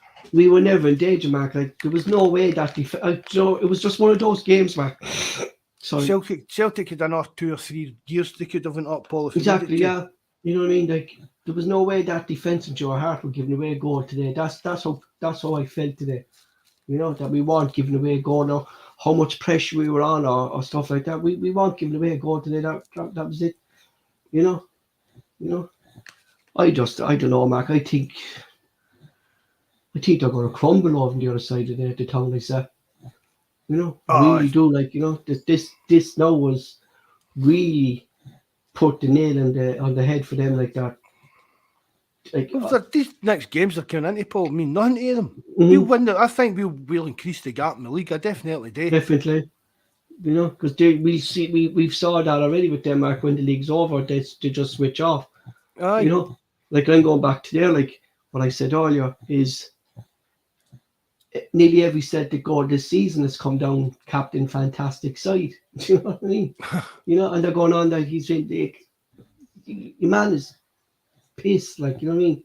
He half his goals are penalties, which. Oh, Frank, man, you're making me feel so old here. What's that? Frank Brennan. Clubs up and down the country spend millions in their academies and get very little in return. Sadly, the last time we produced a quality homegrown striker was Charlie Nicholas, and that was 43 years ago. Yeah, look, I think, but he's right, though, Mark. Aye, probably, aye. You suppose we could talk about the players in at the moment that has come through is likes of Callum McGregor and James Forrest in this current group of players, but other than that, they're not there. But he's talking about a striker. But yeah, we haven't. I think I said to you, Mark, that when I looked up the youth academy there, it was last season, Mark, wasn't this? That we had no up and coming striker inside the there youth wasn't even a striker. Was it last season or the season before, Paul? There wasn't even a striker. No, it was kind of like striker. They were kind of playing a kind of a false number 9 kind of thing, like, you know, it's just for clubs so big as Celtic, Mark. But I think next season we'll actually see. I don't know. Could we see Rocco Mark being more involved next season? Like, is he an option there? Do you think Rocco Vetamark if Abada leaves? Do you think we'll see more of him? I wouldn't be disappointed in that, Paul. He's 19 now. Is he 18, 19 now? 18, 19, aye. Yeah. You know, so he's coming of age now as well, Mark. Like, really, like, indeed. You know? And it's good. Again, Paul, it gets to the kind of, how many times I've spoken about it, it gets to a point where you've either got to roll the dice with the player or let them move on. Exactly. You know? And if Rocco is at that kind of level, just getting too good for the B team, but not quite there for the first team, it's a bit of a gamble. But Well, as long as there's other players there that if Rocco's, I'm not meaning him first choice. Do you know what I mean? No way in the world. Back up, like, yeah. Aye, Back up, aye. yeah. I don't see how no, Paul. Because, like, would you prefer to have Rocco there, Mark, who's kind of really going to be injured? He's going to have pace rather than maybe having James Forrest as your backup. You know? You put it See, that that's way. the thing what we said earlier. Is has James Forrest got any kind of future at Celtic? Mm-hmm. I've said over the years, I've argued with plenty of years about Forrest. I was never his biggest fan, but you can't fault what he gave the club over the years. But I mean, that's how it's meant to know that when we played them at Ibrox, with the team that went out, and then the stories came out there was a bug going through the team. I still maintain to that day the fact that James Forrest started that game showed that there was something no right. There was something no right going through the team that day. Because I mean, he did. When was the last time he was even in the bench, Paul? He's injured again, anyway. Injured again, yeah. Injured again. He's injured. How did he get injured? Well, see, that's the problem, Mark, as well. He's kind of picking up, like we said it last season about him, that he's picking up these kind of niggling injuries, isn't he? You know, you get to that age when you're going to pick up these injuries. So I'd rather have Rocco there, Mark, really, than maybe even it's time James Forrest moved into the middle, Paul. Could he do that, though? Do you think? But play like a cam role. I think he could. Maybe not for Celtic. Someone else, yeah. Aye. I think he could maybe. I mean, well, Giggs moved into the middle when he got older and stuff like that. So I don't see maybe why. Maybe he could do that, but I definitely think his time at Celtic's up. Even for the sake of just like his own career as he's coming to the end, surely he's wanting to be playing more games and he's going to be playing at Celtic. Frank is saying Reed Better was the future once, and yet again he never walked out various reasons. A lot of it was down to the game time, as we the fans suffer from a wonder fever when it's totally unmerited.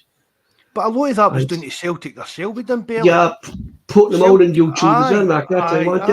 Aye. They should never have.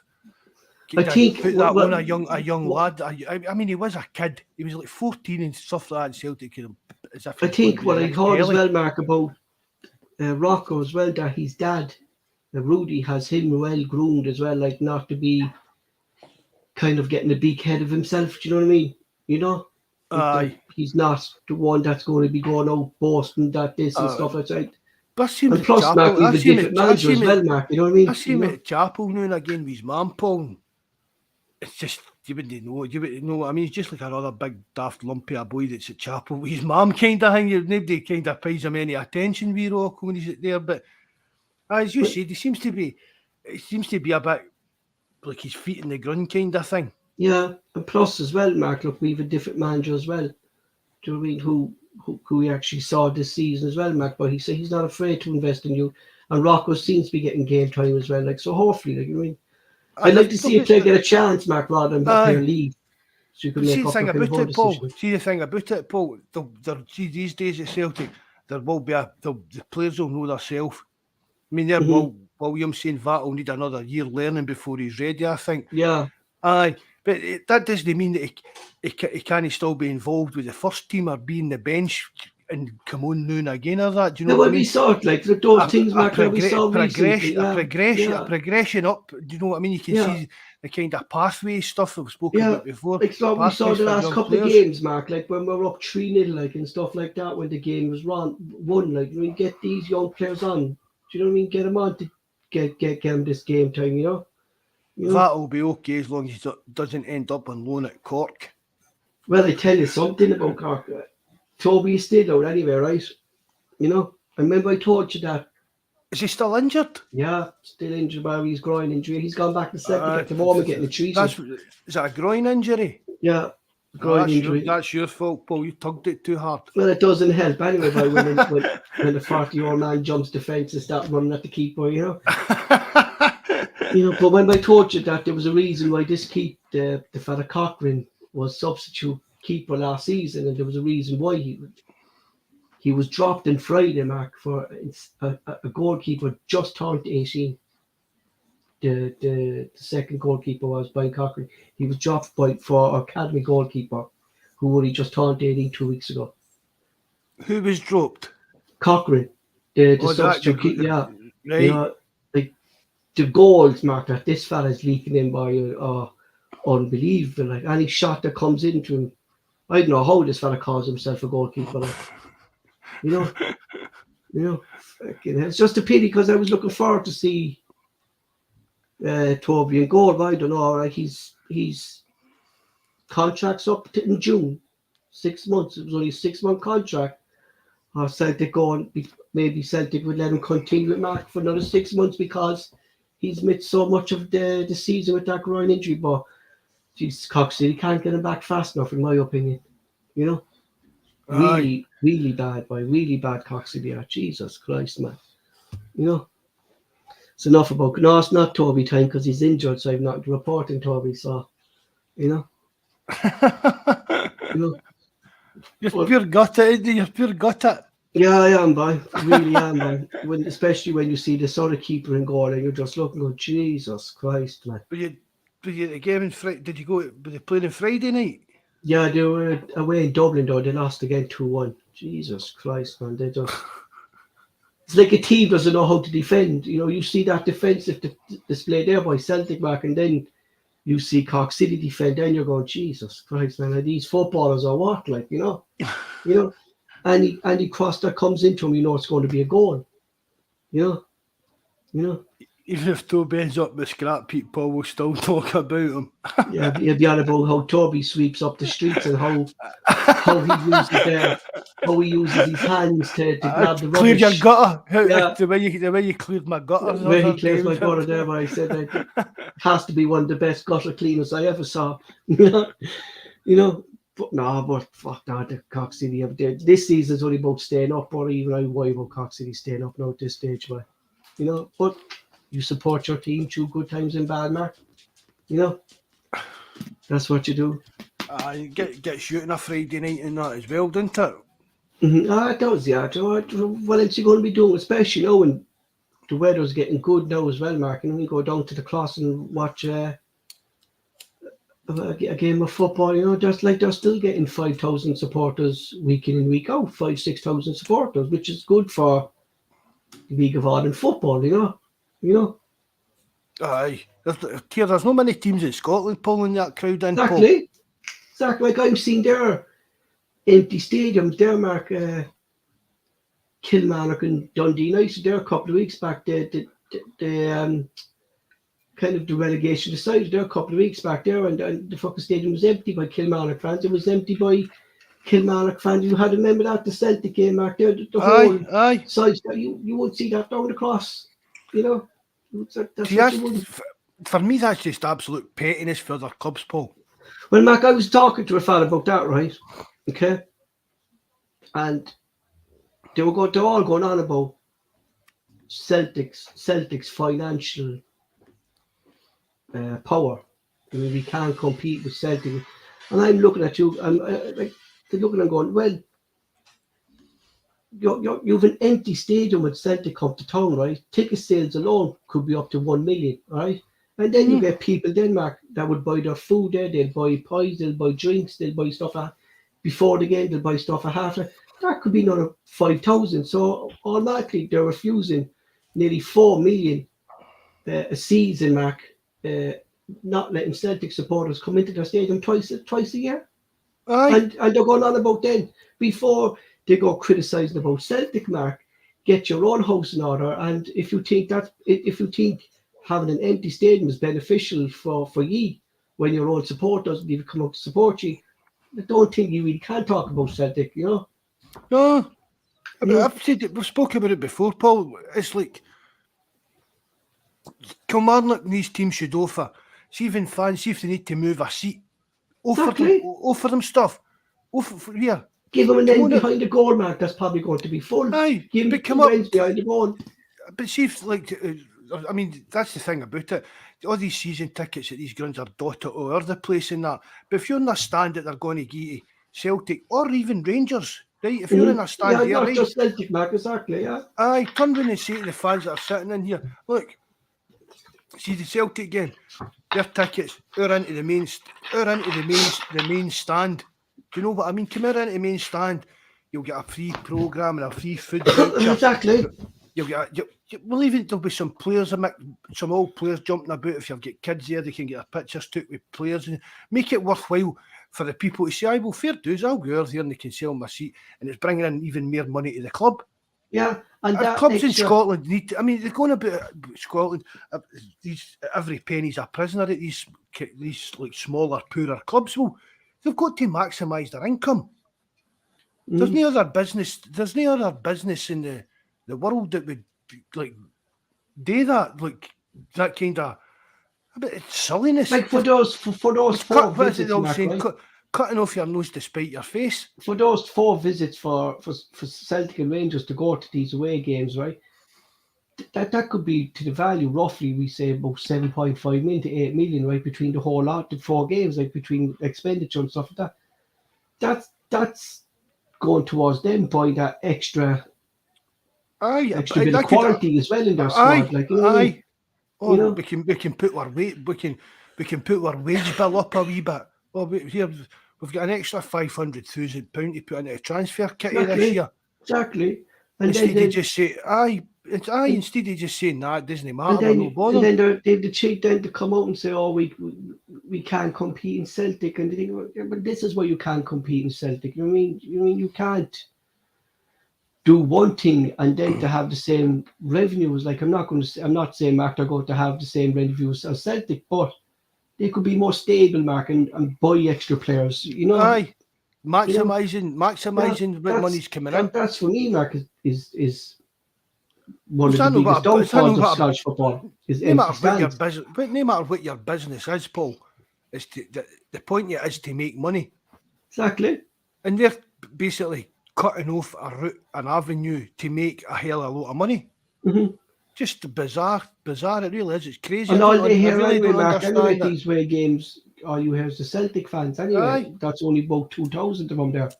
You know, you don't hear no one else. Like, you know, so no, I think that's one of the biggest kind of downfalls at the moment, Mark, about Scottish football is empty stadiums. Aye. You know. Yeah. I think as well, you know, and I've said this before, the amount of empty seats at Celtic Park for home games. Mm-hmm. There's a hell of a lot of empty seats at Celtic Park. They need to try and get into this kind of a system that they can even resell tickets and stuff like that. Yeah, definitely.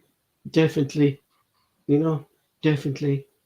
Frank is saying and believe if Ange has any young players coming through the academy and they're so good he can't afford to leave them out. Then just like I don't think I think the difference, Mark, is what we're seeing under Ange is he's not randomly picking players to come up. You know what I mean?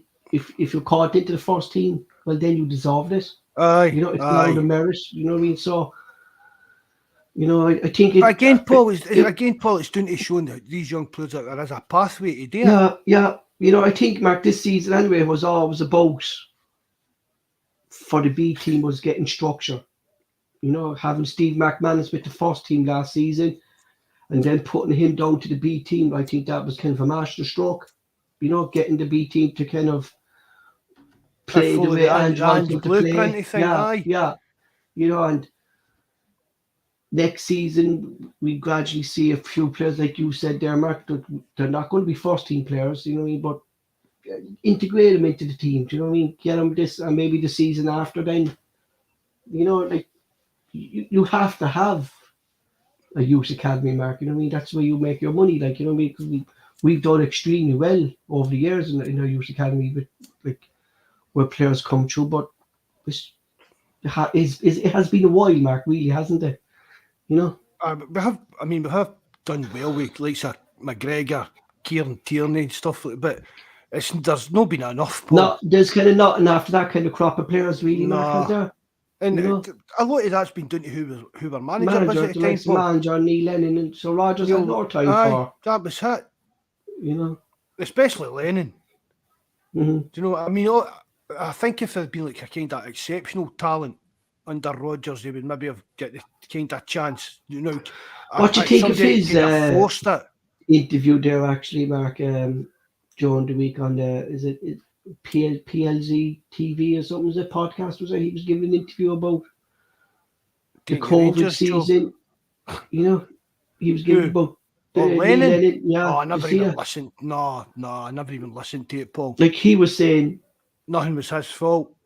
no, he just like he was told by the club to say one thing, Mark, and then the club then was coming out saying another thing, like, and kind of kneeling that he was kind of made a scapegoat, you know what I mean? But that was kind of Celtic on the Peter Law, Mark, weren't they? Peter Law was too much in the media for my thing as a CEO, do you know what I mean? He was too much in the media as well, you know? But he was saying about Bolingoli, they asked him about Bolingoli, and he said, look, he was unlucky. There was actually 3 players who left the country without during that yeah. COVID thing. But Yeah. well, that's not even down to Lennon then for covering up his pals or whatever it was. Mhm. If Frank's saying forget these so-called pathways, for goodness sake, it's for these young players to prove to the manager that they're good enough. But the harsh reality is only the vast majority are not, sadly. Well, you can't just sign young players and then those players to Bayern Munich because there was no set. They didn't have any idea what their future held at Celtic. Bayern Munich flew them earlier. They had a 5-year plan for Liam Morrison, Mark, by the time he sat down the table with them. 5-year plan for them. You know, he's now playing in the under 21s or something like that, or the Resolve League or something. And but that's a problem. All Celtic done was put a contract under him. There's a contract if you want to sign it. Bayern, a pathway is just so players know that they're going to get a chance. There's no been any. Over the last few years at Celtic, there's been no signing any young player until Ange came in. There, you know what I mean. There's been no signing any young player getting even a chance to break into the first team. Mm-hmm. You know what I mean? If you're signing a young player at 17, 18, or even 14, 15, these days it's the modern game. You've got to tell them what you're going to do for them. Mm-hmm. Where you see their career going. We'll do this for you, and if you do this and you make this grade, you'll be in under 18s, and then we'll move you up. But and eventually, this is the path. This is the path that we see. How we'll make you a Celtic first team player. Terence is saying they need a proper Resolve League as well, but Celtic won't be in any Resolve League next season, Mark, because the 3 teams have signed up to the lower line leagues again next season. Pointless, absolutely pointless. Yeah, you know, instead of putting in a proper Resolve League, Mark, into it, you know, I don't know, man. What the thinking is that do they prefer to play the lower line league, Mark, than Resolve Leagues? I don't know. I really don't. Is it more competitive in the lower line league? I don't know, Mark. I wouldn't think so, Paul. I mean, you're playing against. I mean, guys like you, Paul, when you were playing. Mm-hmm. Guys that are out working all week and then playing part-time football. So the Reserve League would be a far, far better option. It was one of the craziest decisions ever made in Scottish football to do away with that. Mm-hmm. Mm-hmm. You could even use that for bringing. You can use that for bringing in like players coming back for injury. Do you know what I mean? If there's a reserve game during the week, they can play in that game and prove that they're fit for the weekend. But see, that could have been like if there was Resolve League there, Mark. Like if Hayat and them were fit 2 weeks ago, but they weren't up to match fitness for the last 2 weeks to play. If we had a proper Resolve League, Mark, we could have given them some game time. In those games, you know, get them back, and it's the same for Moy as well. Like we could have given him some game time before that derby there 2 weeks ago, 3 weeks ago. You know. Aye. Because you can't do that with the lower line league. You know what I mean? Once you play in the first team, you can't play in, no matter what age you are, you can't play. I don't think in the lower lines you can't, you know. Aye, but any of that, there's rules about it that Disney kind of suit. That's probably why the rules are in place, Paul, so that we're not filling the team with like first team players. Mm-hmm. Mm-hmm. You know. Steen was criticised for breaking up the Lisbon Lions too early and did so only because Connolly. Talking 60 years ago. Football has changed. Aye. You know, football has changed. You know, I think there's looking at Celtic now, Mark. I think our youth academies. I'm not saying it's brilliant, but it's better than the way it was 2-3 years ago.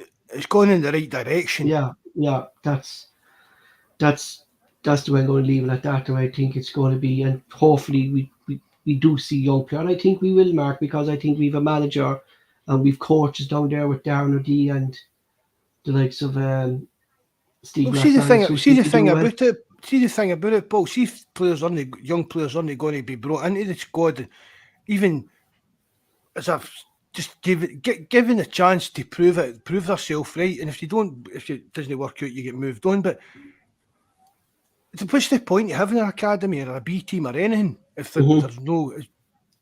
I'm feared to use the word pathways now because of what Frank said. But if there's no light at the end of the tunnel, there's no, all right, we play for Celtic boys, we play for the B team, and then, well, what's after that? Or we'll just see how it goes. Yeah. Exactly. You're not going to get a young boy to sign for you if that's your attitude towards him. That's the way everything is in this modern game, Paul. You know what it's like, even the attitude that young players in that's got. Before we go, moving on to Hearts, Mark, can you see any slip off from this Celtic team, or will it be business as usual till the end of the season? I think it's just business as usual, Paul. Do you think Ange now, though, wants to break this record total points mark, 116? Do we have to add that up? Do you think Ange wants maximum points as possible? You know? I don't think it's anything to do with the records or anything like that, Paul. I think Ange just wants maximum points. Do you know what? It didn't matter what it is. So we'll have Ralston anyway then, so I think we'll Ralston, Kobayashi, Taylor. I'm still happy enough at that back four, Mark, to be honest. Aye. You know? Aye, definitely, Paul. It's actually like showed our kind of strength in depth, Mark, at the moment, really. I mean, that we can, and even when Vickers, Mark, was out there for, when he was out there for he missed one game and Kobayashi and Starfelt kind of filled in for him. I thought the two lads looked comfortable, and Starfelt stepped up comfortably, Mark, to play that more senior role. Aye, you know? And I think as well, Starfelt looks a bit more comfortable playing the right-hand side, Paul. Yes. You know what I mean? I mean, I've said that before to you. I don't see, people thought when we signed Kobayashi was going to be Starfelt's replacement, but I don't see that. I see Kobayashi as more like a kind of Carter Vickers type of player, like the kind of ball playing centre half, and you're not going to play two ball playing centre halves. You know what I mean? You need like a kind of muscly guy, like a big physical presence. I know Carter Vickers has, but Carter Vickers he can play football. Do you know what I mean? You couldn't have two Carter Vickers type players in the same team, and you couldn't have two Starfelts in the same kind of team. William is saying resolvely, do you think they will allow Celtic to win 4 trophies a year?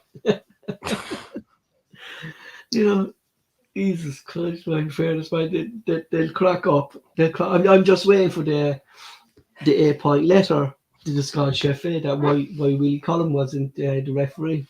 We'll probably blame that now. Even Kenneth, nice to meet you, mate. What did you actually think of the referee's performance today, Mark, to be honest? Look what Kenneth said there.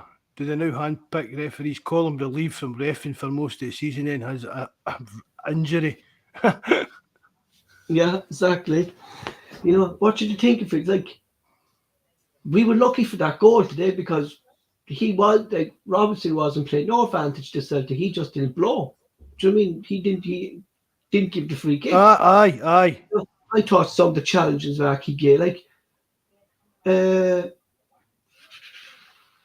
Johnson got booked for a shoulder charge on Cantwell there when they were running back, and you see tackles there by Arfield and fucking Notion choked the game there, and again they're not booked, Mark. They're dangerous tackles like Lundstrom does, like they're dangerous tackles. He was I thought in the second half the ref was getting fouls for stuff that he wasn't getting in the first half. Yeah. Stupid wee like pushes and stuff like that. again, was it trying to break up? We've spoke about it, Paul. Is that kind of tactic to stop the momentum of the game rolling on the way we like to keep the game rolling? Or these wee silly, stupid, niggly fouls that he was blowing up for? I mean, there was one. I can't even remember. What this? Non-existent. Never even got a mention. Oh. But there was one. I can't even remember who it was. Was it AJ that done it? He chased somebody and it was technically a tackle for the back, but he got the ball, and the ref blew for a foul. But all the game before that, he'd been letting these tackles get away for both sides. Do you know what I mean? It was a weird second half, the way that he changed the referee actually changed. It was all, as you said there, like niggling fucking free kicks, Mark, that for it, like fair juice to him though, like I give him that, like where Robson today, he was taking no nonsense out of there, diving up around the box, Morales and fucking Barashek and Aye. Taking no notice of that today, Mark. Barashek should have been sent off as well, like that's handball. Aye. That's it didn't. It wasn't the best refereeing performance, but it wasn't the worst we've seen either. Do you know what I mean? But it didn't do much to help the game keep rolling in the second half. That was probably my only complaint. At least we're not talking about a referee's decision. Stupid VAR stuff or anything like that. I know. You know what I mean? But at least we're not talking about that. Are we expecting a guard of honour at Ibrox? No chance. No chance. No, I wouldn't want one off them.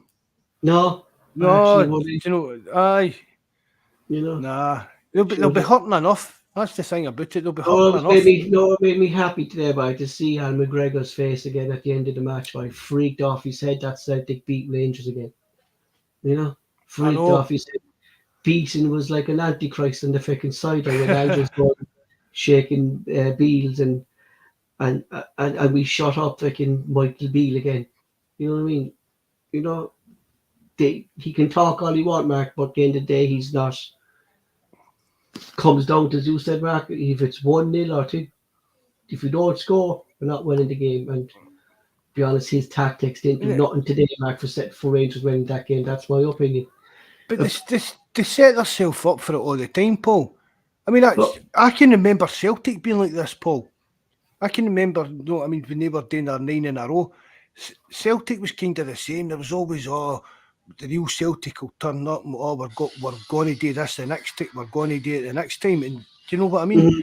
And it's just, it's weird that the actual club lets these guys come out and say this. But when their manager's coming out and saying it, what chance have you got? I mean, Sky put someone up on Twitter the other day, I don't know, was it that Raskin?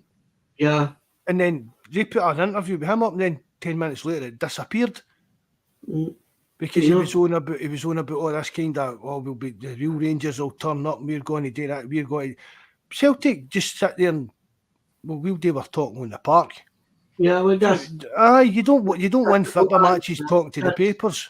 That's the professionalism that Ange has brought into the clubs. Don't get involved in this nonsense here, and do you know what I mean? Just do what we do on the pitch, believe in the football. It was even like after the game with them, they were talking to Jota and Carter Vickers. They said, what about the treble and that? And Jota was like, oh no, we just concentrate on the Hearts game, and then whatever comes after that. And the lassie, we went back, and the lassie said, Ange's got them well drilled on the park, and well drilled off it. You know what I mean? He's telling there has to be talk of it now, Mark, especially with Callum. But can you imagine if Jota had stood there a day and done that? That's us. And then we didn't win the treble. I mean, because we've still got a game to win at Hampden. Exactly. And anything can happen, Mark. Look at last time we played. Look at last time we played Cali Thistle in a final. Was it a final or a semi-final? Minded the handball that never existed and stuff like that. Yeah. So I mean, anything can happen in any given game. So we still need to go out and win it, and that's. But Angel and the players, Paul, they'll approach the Inverness Cali Thistle game with the same approach as they did the Days game. Because it's just as important. That's the thing about it. Every game's important, and we just concentrate on the next game, go out there, get the points or get the win, and go into the next game after that. We're not in the paper saying we're going to do this and we're going to do that. And do you know what I mean? That's the difference. Because just if it comes back to bite you in the bum, it's a sore you when it does. You know, all the dafties all week. How do you think they're feeling tonight? All the dafties that have been in the paper all week talking about how Rangers were going to do this and do this. And how do you think you're sitting feeling tonight? They're getting Ange's fucking. Beale has Ange tactics. Well, we have your tactics stuff. Stop Tavernier from crossing the ball into the box. That's your tactic. That's basically Rangers' tactics. Get Tavernier up the pitch, get Tavernier the ball to cross the ball. That's it. But they've got Ange's that sussed Paul that they can't beat him. Yeah. They've got Ange, you know what I mean? Or they've got Ange's tactics sussed. How come we won 1-0? Mm-hmm. How come we're in a cup final when they aren't? If they're going sussed. Exactly. I've seen it, especially in a cup game, Paul. See if it's 1-0 or 5-0, it doesn't matter. The point of a cup game is get in there and win it and get into the next round. It doesn't matter what the score is or it really doesn't matter what the performance is, Paul. Because as long as your name's in that trophy at the end of the season, nobody's got to say, but mind we scraped by Rangers in the earlier rounds. Nobody's bothering their backside about that. The cup's do you know what's amazing? And that's the game thing. What's good night, Bobby. No bother, mate. You're welcome any time to come on. You know that. About this, hopefully treble this season, Mark, is after the meltdown of the 10-row season, getting knocked out of cups early and stuff like that, and losing the league. Ange comes in last season, he wins the double. Just as you said, like Celtic being the dominant team in Scotland, and we're showing that now because after that blip season, we've bounced back, and we're again on the verge of another domestic treble in the space of maybe 10 years. Do you know what I mean? Our dominance is shown, and if people say there's a gap, the gap is getting smaller. And thing, look at the trophy haul for the last 10 years. The gap is as big as it ever has been. Like, you know, Paul, they're celebrating. They've got a big fancy do set up for the is it the 20th or the 20th anniversary of winning title 50. Oh, for fuck's sake! That's it. There you go. That's only them trying to get money into the club. That's what it is. No, but I mean, Paul, that's right. It was either 20 or 25 years ago they won title 50. So right, fair dues. They were working their way up the leagues out for what, 4 years or something. But it's still, they've only won like 5 titles.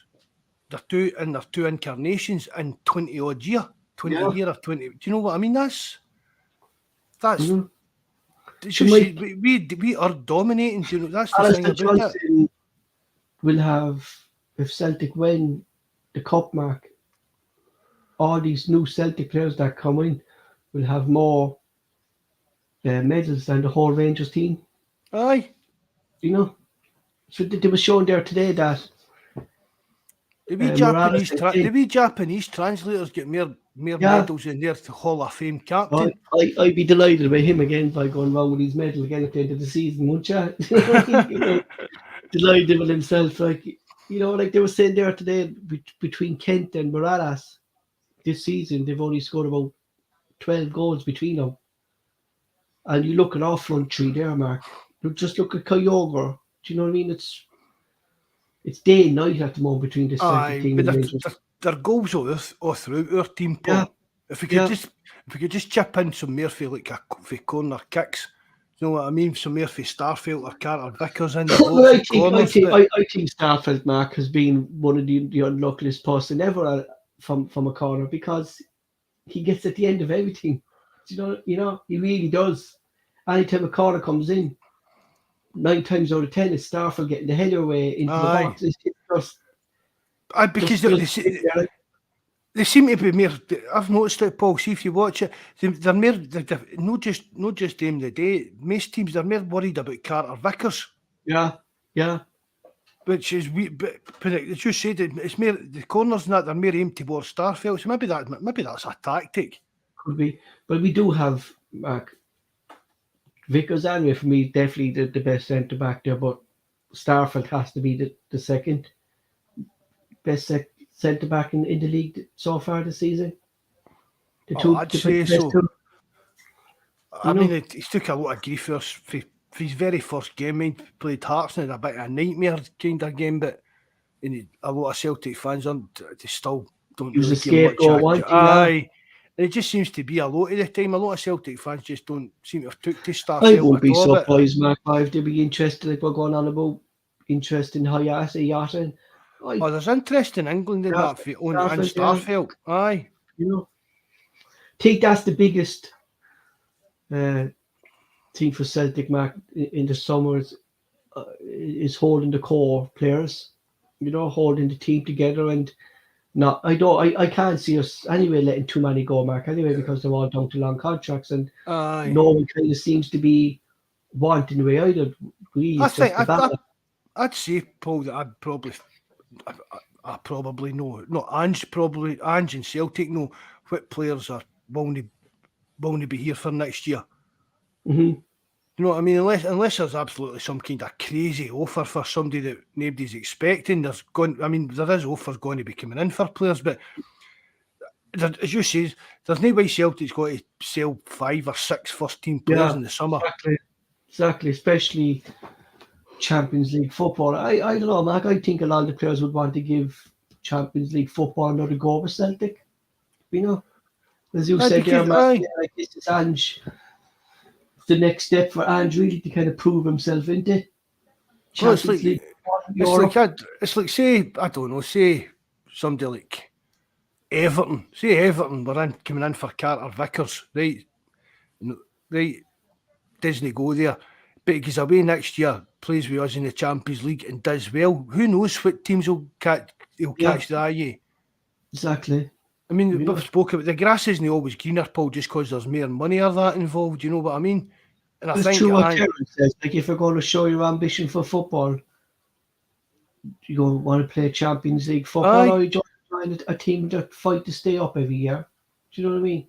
Well, look at French Eddie. Yeah, exactly. No, I mean, thought he would be well quoted at Crystal Palace with Vieira being there and stuff like that. Hutchison came in then, Dormark, and kind of put him into his natural position and kind of play to Eddie's strengths. Eddie's actually starting to do well down there now.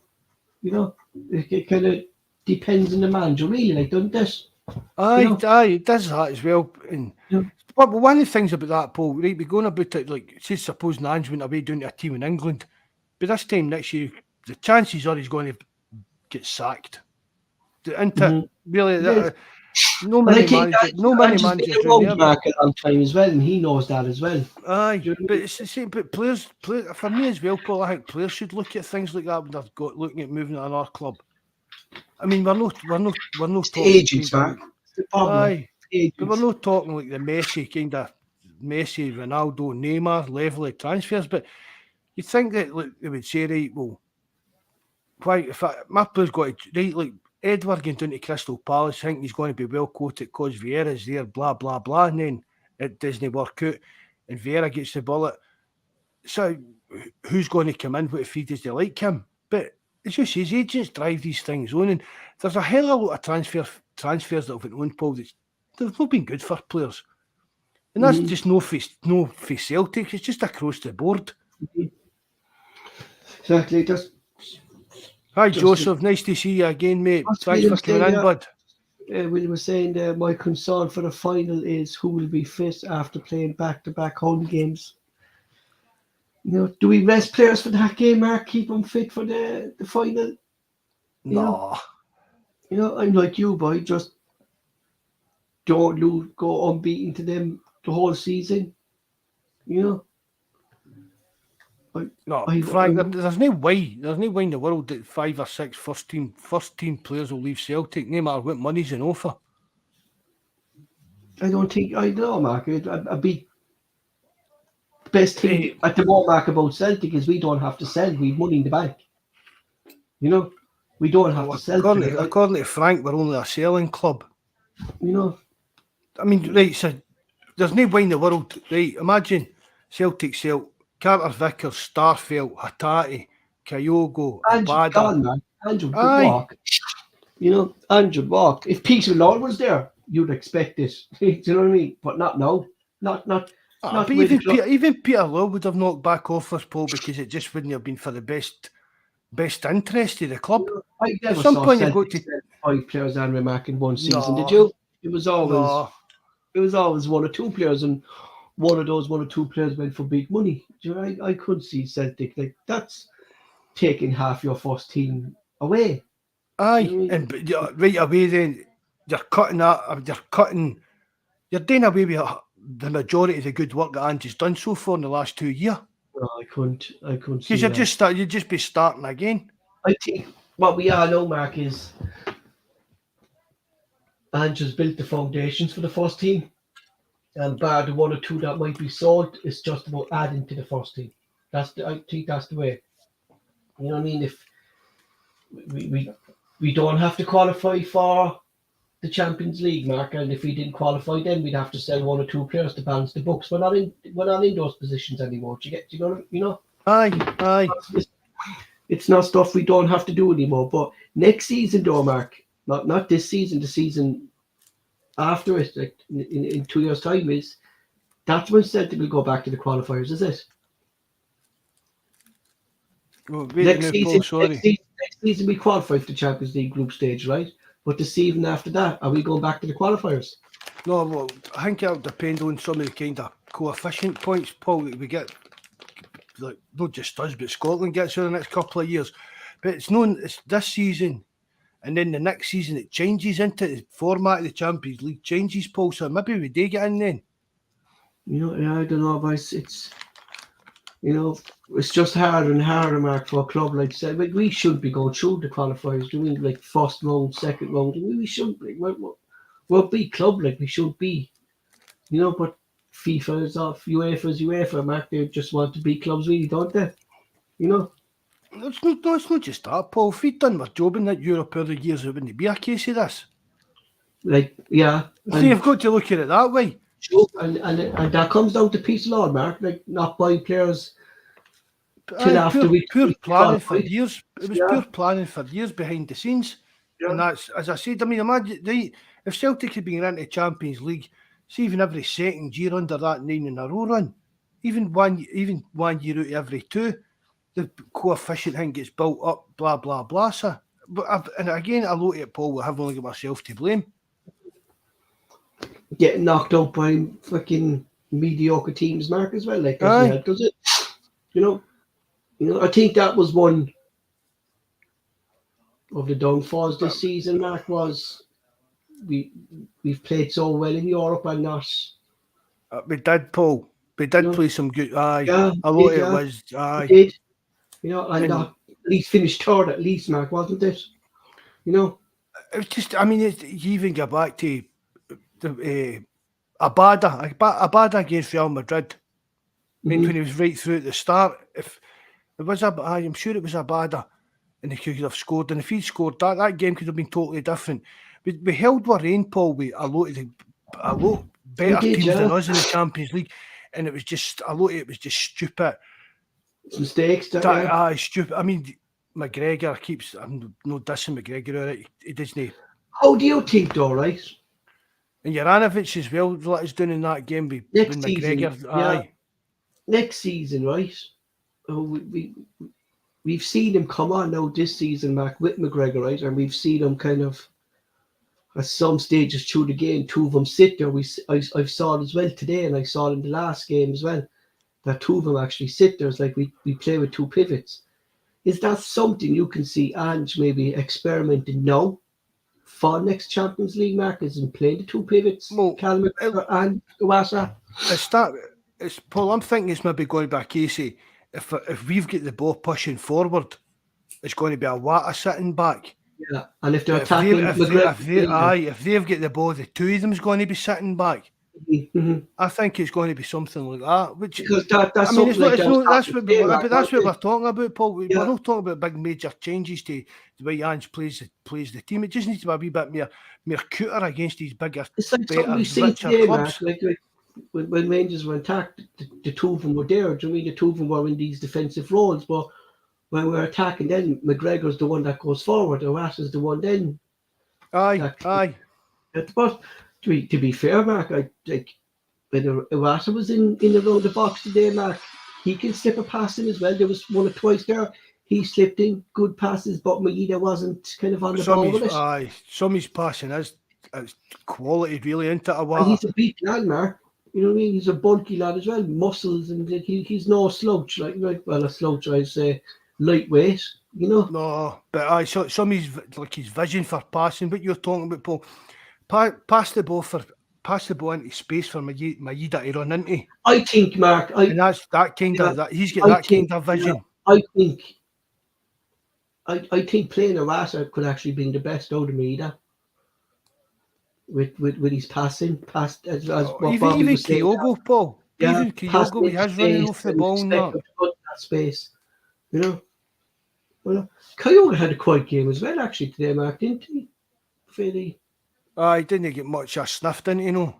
You know, he was. I mean, he never stopped again. He was no, still I just think minutes. Today's game, Mark, was about just getting the job done.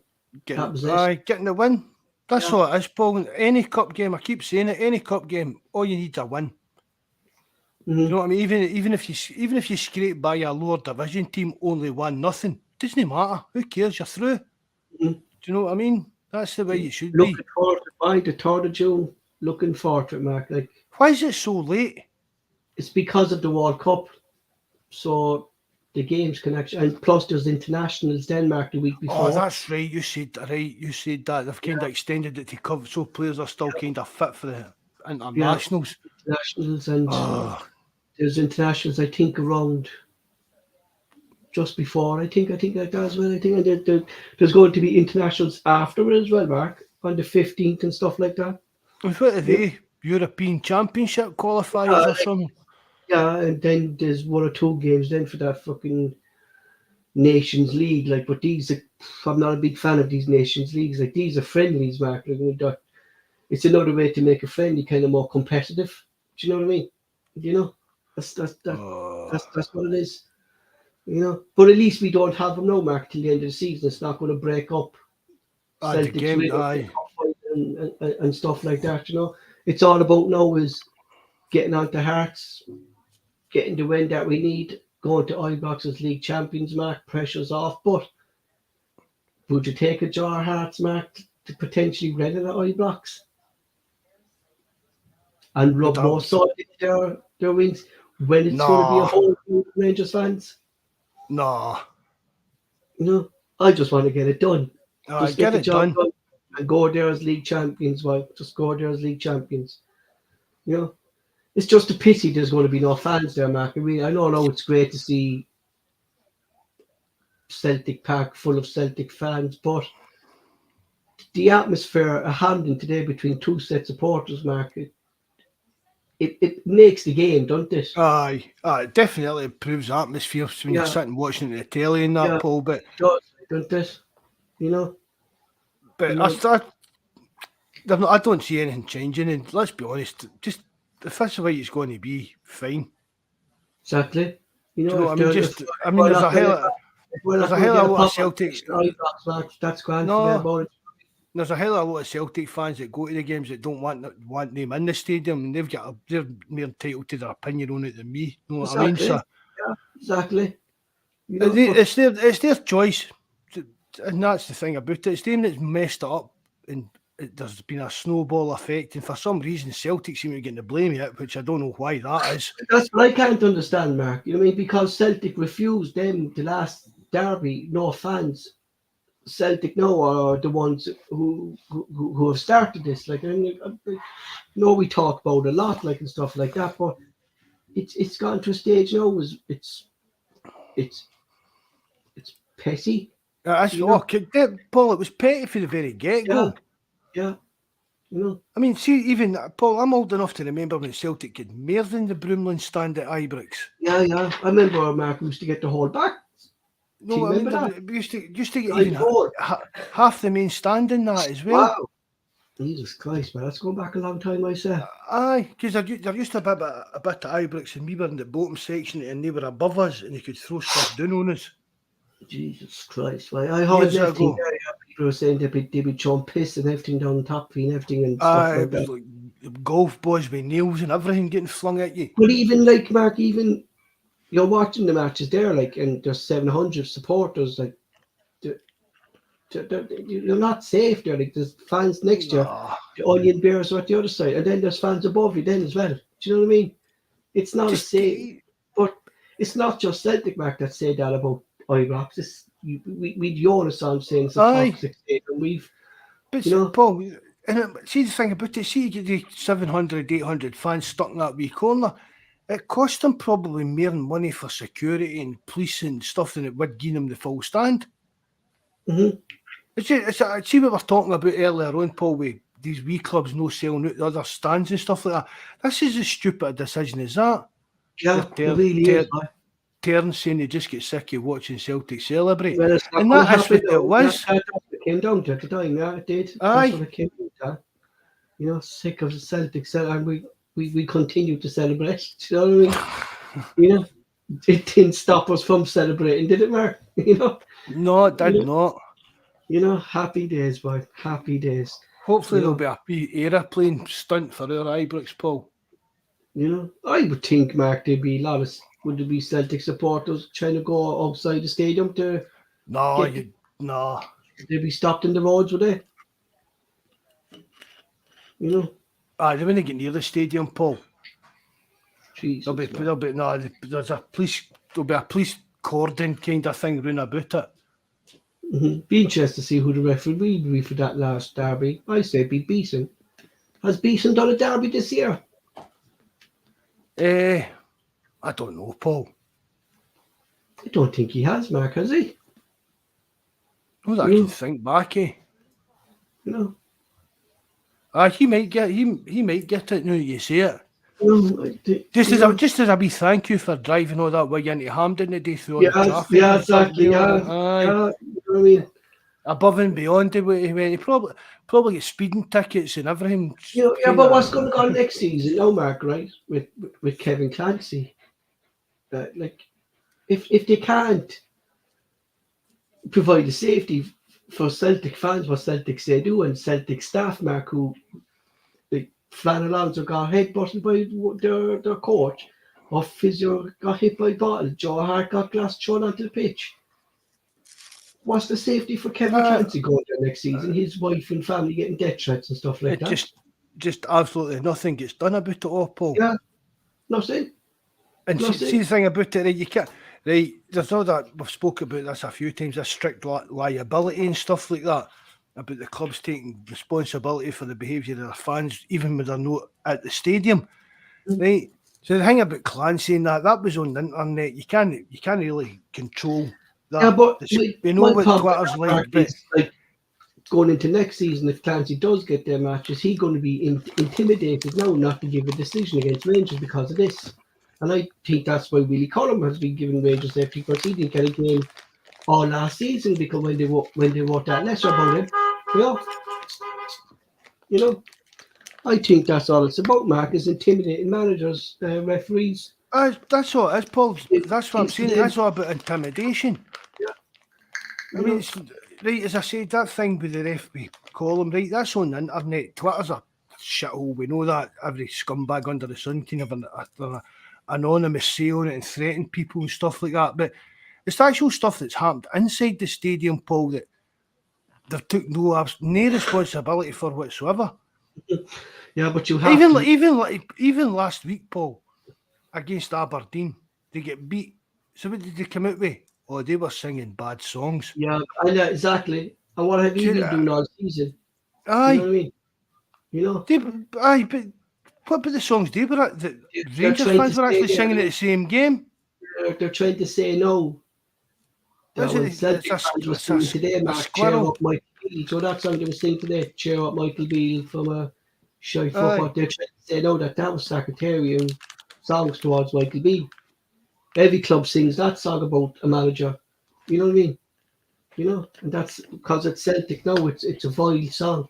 That's the thing about it. It's just look at we're going to bring this up just to take anything at all away from us. Like Yeah. Even drawing a game of football, they drew a game and they came out with sending letters to the SFA and demanding this and statements about this and the enemies of the club. And it's absolute.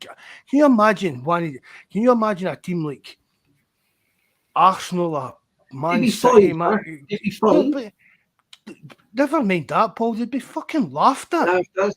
Or the club's managers be looking and going, what are you doing? Like, you know what I mean?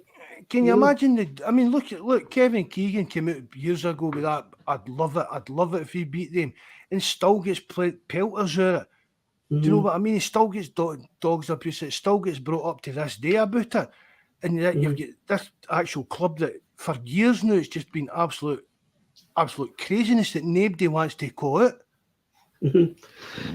We let it there, lads. As I think it was some fella called Tavernier 55 said on Twitter today.